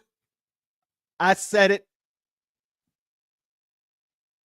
He's looking like Nigerian food. That's how full of crap he is. Salute to our brother Jesse Perez. Shalom. Thank you for being here, family. And cult-like personality. Shalom, and thank you for being here, family. This is how full of it he is. The people you call race baiters for fighting for your rights. And I think in general, Black people are tired of always having to what? Save the democracy every single time and then getting beaten up and called names because we choose to talk about it. Thanks everyone for watching. Your support means the world to us. So make sure you hit the like button and you subscribe to our channel to make sure that you never ever miss a video. We're live. All right, family. So that's that. Every day, 10 a.m. Eastern time. That is that. And there's one more thing I want to get to before we get up out of here, family. One more thing. And we're not going to take too long on this here because we don't need to. But I'm going to do a breakdown of this video here as well. All right, let's go here. I'm laughing because your girl Joyless Reed, like I said, either they're going to end up taking our talking points and it's not going to go nowhere, or they're going to stay on the same damn talking points and they're not going to go anywhere. Your girl Joyless Reed is on the Inc. website. I guess it's an independent news outlet. And, they did an interview of her. And I need you guys to tell me what this man should be called. Because to me, he's an Indian version of Johnny Bravo. There's a couple more cartoons that I'm thinking about, but I'm going to show you the guy, and then I want you guys to tell me. So let's go here. Who is... What should this guy's name be? Because like I said, he's definitely an Indian Johnny Bravo. Who is this guy? Oh, Jesus Christ. All right, let's go. Who is not only just visiting this Substack, but is herself now a member of Substack America. Very proud that you are part of this community, and I've loved everything you've been doing. Videos, your text posts, everything. It's all of it, and it's so good to see you thriving in this new world. So first of all, it's like how is it you are someone who has worked at the highest levels of big established corporate, like shareholders, the kind of media that has shareholders, like shareholders and boards, powerful things, forces beyond our imagination. And now you are in a new world. How are you doing in the new world? Well, I mean, and it's interesting because I've kind of gone through the whole range, right, of media. I mean, I worked in local news for the same company, for NBC at WTVJ. Hey, WTVJers from South Florida, and then I pivoted. I quit. We've talked about this before. I quit because I was like, I hate the Iraq War. And I walked out and did politics. And then after that, I went to talk radio. I worked for Radio 1, and I loved radio. Like, radio was kind of like my sweet spot, because it's like this. Like, you got to, we would just take calls. Like, sometimes we would just literally take calls for 2 hours. We had a 4-hour morning show. And my favorite thing was, like, taking calls, especially from, like, like the crazy right wingers who would call and try to. Oh my God, you guys are killing me in the chat. You guys are killing me in the chat. That Jimmy Nepal Neutron, that right there killed me because that's exactly who I was trying to think of. The goddamn genius little kid too. But also, goddamn Haji Quest up in here. Oh, Jesus Christ, Indian Jersey Shore. Oh, Jesus Christ, I'm in tears over here. Yes, Joyless Reed is out here bucking. She is being humbled by every sense of the word. She is being humbled. Let's see what this tether has to say, though. Argue with you, and I was like, yeah, you know what? No, I'm the newsy person on this thing, so let's do this. Like, we're not letting you off this call. We're gonna stay. And so I used to love talk radio, absolutely loved it, and then went back to the Griots. That was like mini corporate, and then I went to, as you said, the big enchilada, like the big corporate sort of world of corporate media. And so having done the range, and because I'm primarily a writer, like that's actually my thing that I am. It feels great to be back in the mode of writing every day, like the discipline of writing, not for TV, because I did write a lot of the readout as well, and I always have written my show. I've always written for my shows because I in my mind I'm like, I'm the best producer. I'm gonna write this, But writing for TV is just different from writing, and I love writing. So I'm really enjoying Substack because I just really love writing every day and being able to. I am so sorry, family. A Punjabi passion Punisher all my life. Look, and that screenshot don't make it any better. He's looking like he needs to go out there. Justice is on my mind. Oh, Jesus Christ. Oh man, I am overly hot. Oh man, I am sweating and tearing up here, family. I had to let that play. To like view the world from like a written journalistic mode, if that makes sense, and also get to do lives and fun stuff like this. And I would imagine. I mean, I've never had a show like yours, but just the element of TV that's very funny is it's intimate. It's got this camera here, and there's hundreds of thousands or millions of people behind that, but in the rooms that you and I have sat in together doing it, it really doesn't feel that way. Yeah. And it's actually why it's possible to do TV, because you really don't think of it. It's just a very weird, it's small rooms. Shalom and salute, family. David Reeves, thank you for being here, family. Also, family still Kevin Trees. Thank you for being here, family. Yeah, we're hella petty on this side. We just getting started on the pettiness. Trust me. Because for a long time, Black Americans have been humble.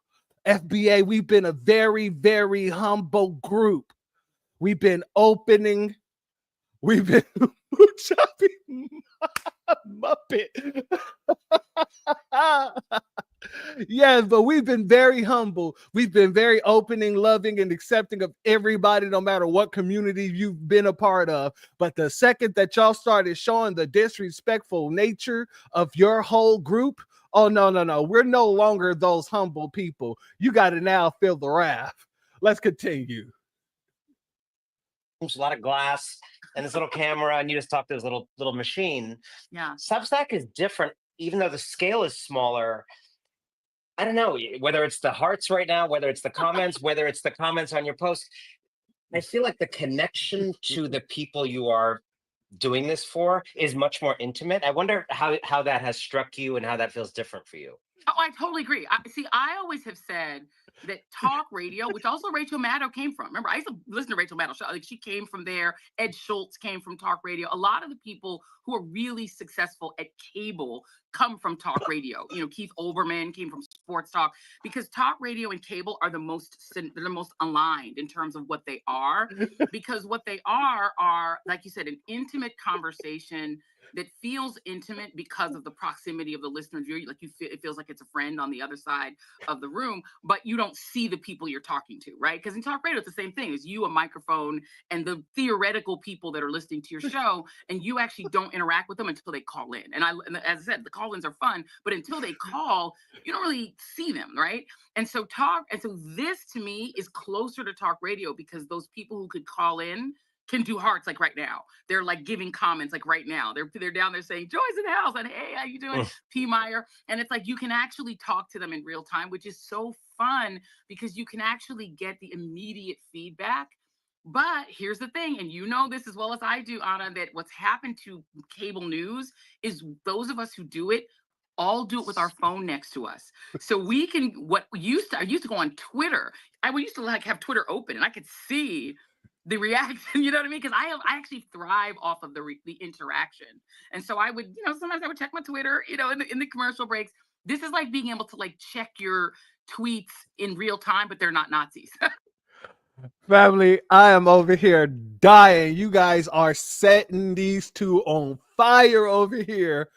Oh man. Oh, and I'm getting to the part where I wanted to play for you guys, but I wanted to give you guys a little bit of time to kind of roast these cats because these cats deserve to be roasted. I don't give a damn. Somebody get a pan, throw some foil over them because it's time to roast. Let's continue. What an innovation. What an innovation. It's a great idea for any startup. Take an existing startup and do it without Nazis. Right. It's always better to like delete the Nazis, like control alt delete and have the Nazis not come back. Great product ideas just across the board. Yeah. All right, we're about to get into the meat of the potatoes right here, family. Before we do, shout out to Cult-Like Personality. Thank you for your super chat, family. Tether bonding. Nope. Tethers, your resume ain't long enough. Exactly. I don't know who you thought you were, but it's a no. It's a hell no. And that's why you're back where you started, Joyless, because your resume wasn't extensive as you thought it was. Let's continue. So I want to get into media stuff in a second, but I want to ask you, over the weekend, it really feels like, with these hands-off protests on Saturday, that there was an inflection point, that this thing that people have been talking about happening or saying should happen or claiming they want to be part of, like, it actually just happened. People just started to do it. Even the stodgiest places like Politico were sort of like, the resistance has arrived, and like brought to you by Meta, Instagram, and like the American Coal shoved up your ass consortium or whatever. That's an actual sponsor, probably. It's probably true. So I wonder, do you feel that is true? Do you feel like finally an opposition is here? So what's really been interesting for me as a 92 percenter, right? And every time one of those. Now, peep how she started off, family. What's been very interesting to me as a 92 percenter. Remember the ones who said that they were staying home, they're staying out of it, they're on vacation? Well, they're back. Those posts goes up on like TikTok and stuff. You have a lot of like the 92% of the Black women posting, here's what I'm having for lunch. And here I am at brunch. Look at all the white people marching. Isn't that cute? Y'all go ahead and march. We'll be over here whenever you're done protesting y'all king that y'all voted for, right? You know what I mean? So it's like there's a disconnect because we are so now accustomed to civil rights movements and marches being full of Black people. Right? Historically, African Americans have been at the leading edge of fighting for civil rights for everyone else. Like, we're literally like, we're going to insist on marching for women's suffrage, even though. We're Joyless. You're not a part of foundational Black American culture. You're not a part of our lineage. You're nowhere near here. You're what? Your people didn't march. Your people didn't do any of the things that our people did. Why are you speaking as if you're included in this history? I'm kind of confused. So you're on a whole nother network now, an independent network, and you're still pushing the same talking points as if you were on NBC or anything like that? Oh, Joyless, read. You're doing bad. So the white women in 1913 were literally beating the black women in the streets saying, you cannot march with us, get in the back. And so, but the black women were like, no, we're determined. We want to stand for suffrage, right? And black people led the, the civil rights movement. There were lots of white folks there too, lots of Jewish allies, lots of white allies, lots of union allies. It was a mixed race thing, but it was primarily black people. And then Black Lives Matter, again, was primarily black people, but then lots of white folks. I mean, the Minneapolis marches and some of those were like overwhelmingly white, right? And so, but it was black people who kind of like were taking the kind of moral leadership of these movements. This time it's very different because African Americans are exhausted, felt that the 92% of black women voted for Kamala Harris, 80% of black men. The only groups that were even close to that were Jewish women, who are like at 83%. And everyone else was like, in the 60s for Latinas, Latino men were like 55% the other way. And then, white women, to their credit, were 52% for Kamala. So they were over 50, right? White women with college degrees. White women without college degrees went the other way. But I think there's she said basically, if you didn't go to college, you voted for Trump. You're dumb, num. Oh God, Lee. Oh God, y'all is tearing her a whole new butt crack up in here. The whole part of every time she lies, she loses hair. That right there got me. That's a different type of alopecia right there. I don't know. Her and Jada need to talk because God, that's a different type of alopecia I have never seen. Oh, Jesus Christ. There's a sense of betrayal that black folks feel because they said, look, when Hillary didn't get through in 2016 and we stood with Hillary, everyone said, we want a woman, just not that woman. Who stood with Hillary? Family, did any of you stand with Hillary Clinton when she ran for president? I know for damn sure I never stood for Hillary Clinton. As a matter of fact, I clearly remember telling people, if you put Hillary Clinton up against Donald Trump, she's going to lose because nobody liked Hillary Clinton. Not nobody liked Hillary Clinton. So what is this woman talking about that when we still with Hillary? You mean when the Democratic Party still with Hillary? See, these people, I told you, these people are using their blackness or their their dark melanin interchangeably with the Democratic Party. And that's not what we do. Salute the Kid Gravity. Thank you for being here, brother. That's not what we do at all. Nope. I'm seeing a lot of no's. I don't see one person yet that said they stood with Hillary Clinton. I don't see one person yet. So I don't know why these folks are running around here with this revisionist history as if this just applies to all Black Americans. You're not even one of us. So when you say we, are you talking about the immigrants? Are you talking about people where you're from? I don't know. But you're not talking about us. I am 100% certain of that. Jesus Christ. I bet she stood on business for Hillary because Hillary probably would have brought her into the White House with her. This is my little negress. I guarantee you. This Johnny Bravo looking dude here, this Indian Punjabi Bravo. Oh, Jesus Christ. Let's continue. So then when it's a different woman, there's a whole new, well, we don't want that woman either. And this time that woman was Black. And so once again, the Black lie. And it isn't the fact that she was a woman. You just said it out your own damn mouth. We don't want that woman. Because clearly that woman has a history that we have shown you all that we don't appreciate.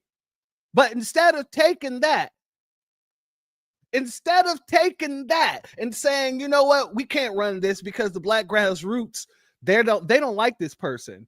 We need to find somebody that we actually can run. No, they tried to push a bunch of nonsense on us to say that we were misogynistic or racist if we didn't want Kamala Harris in the office. But we told you we didn't want her in office. We told you we didn't want her in office when she ran her own. Her own campaign went into the trash because of us. What makes you think because now she's vice president that y'all can wash away everything that we already told you, dummies, just so y'all can get her into office? Johnny Ramaswamy, I am 100% weak at this. Hold up. Johnny Ramaswamy, yes. Oh, that's cold. Oh man, and the party keeps going. So Black women in particular are like, y'all white folks work this out amongst yourselves. You're the ones who voted for him. You wanted him in the majority. You only, and white people overall, as usual, went 60-40 for the Republican and Latino men. And so y'all made this mess. You fix it. And so what you're seeing is this protest movement that's overwhelmingly white, that's overwhelmingly older, right? It's older. It's people who like came up in like the 60s, the physical protest path, those people who were with the Blacks in the 60s and who were not as visible during the Black Lives Matter when it was their grandkids and kids that were out there with the Blacks. And so the one of the things that's what the diversity has been reduced. Because of this sense of betrayal that Black people feel, that we're like, we keep trying to lead this country toward a more perfect union. Who the hell is we? See, she did this whole little spiel, this long spiel, just to get to the part that says Black folks set it out. The Blacks, exactly. But then she keeps trying to tie herself into that we as if she didn't go to the booth and vote Kamala Harris. This woman is delusional as hell. God. And white people keep saying no. They keep saying, we want the devil because the devil will protect our supremacy. And our supremacy matters to us much more than even our own economic survival. Our supremacy is so central to who we are as Americans. We need to be the central characters in the American story. We need to be the main character. And we want that so bad. No. Not Ashy Larry. Not Ashy Larry. Yes. Okay. All right. We gonna have, yeah, that's it right there. You win the award for the Joy Reid roast. That one right there. Oh, Jesus Christ. Somebody get some baby powder. Somebody get some baby powder. Badly that we're willing to punch ourselves in the face economically, except someone who told you he was going to tear up the economy, who told you he was going to mass deport people, who already separated babies who were nursing from their children, and who killed 1 million people disproportionately white. For the first time in American history, the mass death was disproportionately white people, and not just white people, white conservatives. And so he killed white conservatives who turned around and said, we'd rather die. We'd rather die from bird flu or measles. We'd rather starve to death, lose our jobs. Only about, what is it, like 6-8% of the federal employees are Black. Like, people just have this perception all federal employees are Black. It's not true. We're not the majority. We're willing to lose our livelihoods, our jobs, our businesses, our farms, our whole lives, and including maybe our physical lives, to protect our supremacy. And so when you do that, at a certain point, the Blacks tab out. And the Blacks say, white America, figure it out yourselves. You go protest. Let you do it this time. We're going to let y'all lead and see where y'all decide to take this. Because if you guys turn around and vote those same Republicans back in 2026, then you didn't mean it when you burned that Tesla. You didn't mean it when you said, I'll never buy another thing from Elon Musk. And then you turn around and put them same Republicans back in because that's what y'all do. So I think that's the disconnect for me. I think there is a genuine inflection point that's happened, but Black folks at the moment are in self-protection mode. We've got to protect our treasures. We've got to protect, because we can't trust y'all. Oh yeah. Yes, yes, yes, yes, yes. Family, this is what they're doing.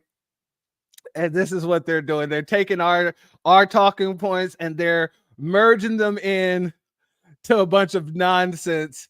I've been sitting here crying this whole time, family. Shout out to Cult Like Personality for the super chat.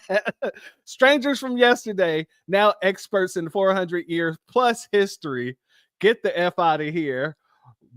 Stop your dumbness. Absolutely, family. And this is the thing with these folks.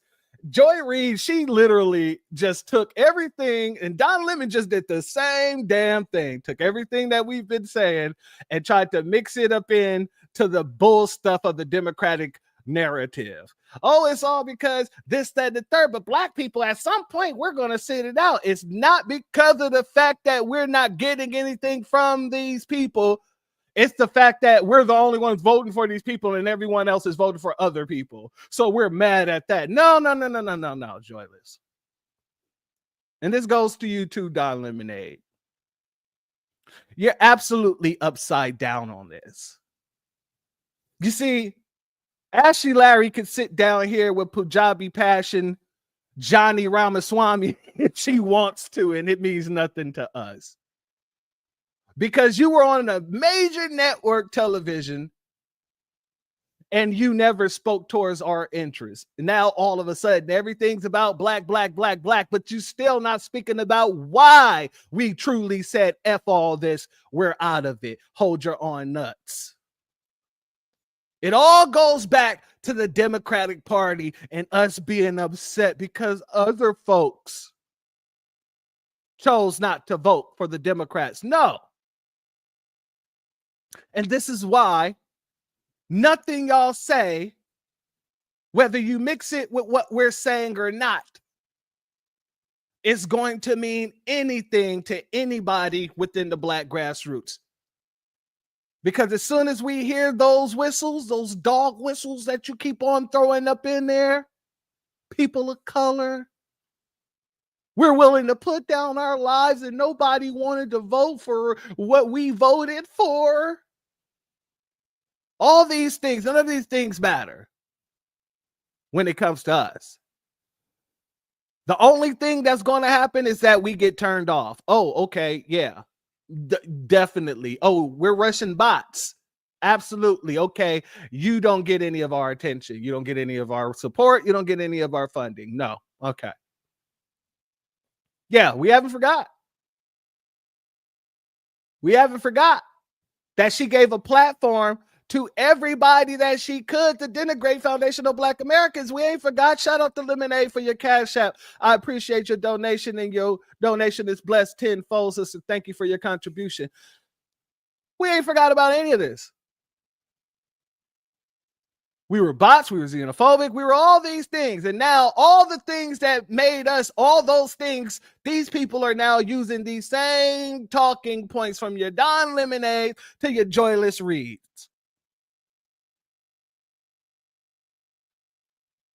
So again, when I state that there's no direction with any of these people, there is no voice. There's not one person that's standing out for the Democratic Party that can actually sound like they have some sense. Everybody is trying their hardest to sound like us because the way that they sounded previously didn't sound like they had any sense. Everybody's trying to be like you, ladies and gentlemen. Take a bow, pat yourself on the back. Because that's who they're trying to sound like, you. But they want to sound like you. They want to take the talking points without taking the policy. They want to take our talking points without taking the policy that goes along with it. They want to take the talking points, but replace the policy for all lives matter, everybody and everything. And that's not going to work. All you're doing is turning more and more of us more and more radical for our interest. That's it. That's all. Kuwela Patel. That's good. That is good. Kuala Patel. Jeez, Jesus Christ. Oh man, my ribs has been hurting. Pause. I've laughed so hard throughout this broadcast, family, especially when we got to the roast. Man, I commend all of you because I didn't know y'all all. I knew y'all was funny, but damn it, y'all came with some heat in this one. I bull stuff you not.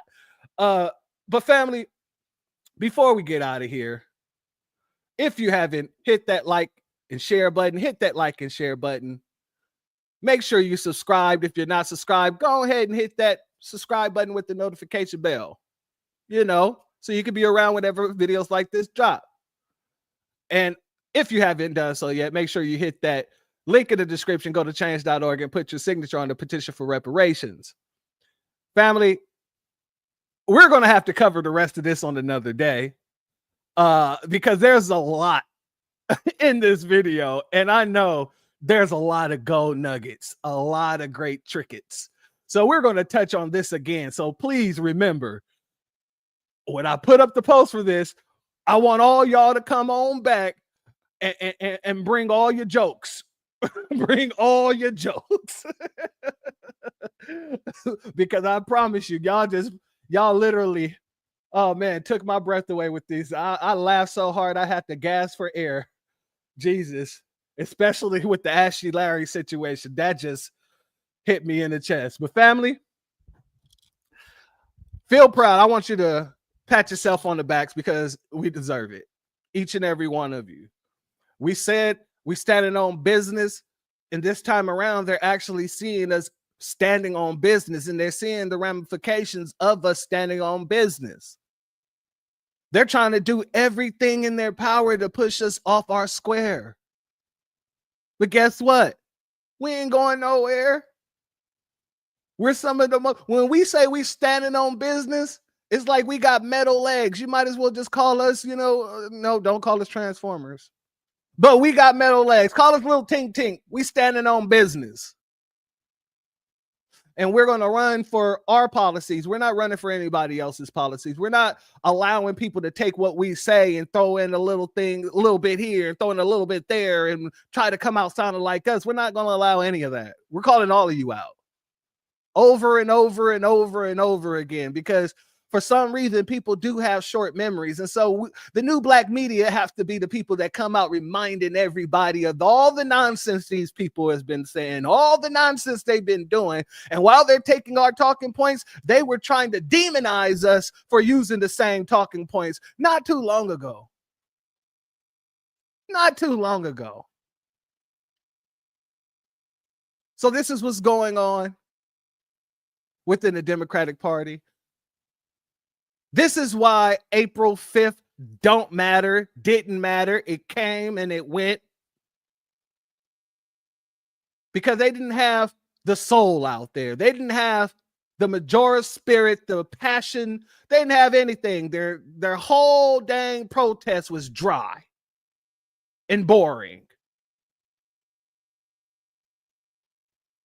So when I say we move the needle, when foundational Black Americans say we are the culture, oh, you better bet your bottom dollar on that. And with that being said, family, the doors of the church are now closed.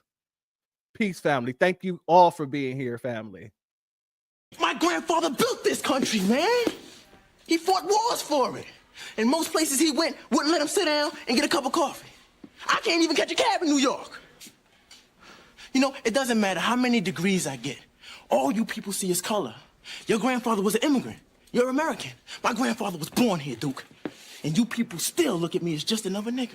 I know that the government, whatever, can't stand us black people. He's doing everything in the world to make black man be extinct. But I'm going to tell you one thing. Us black people going to survive. Yeah. So fuck everybody. I'm off.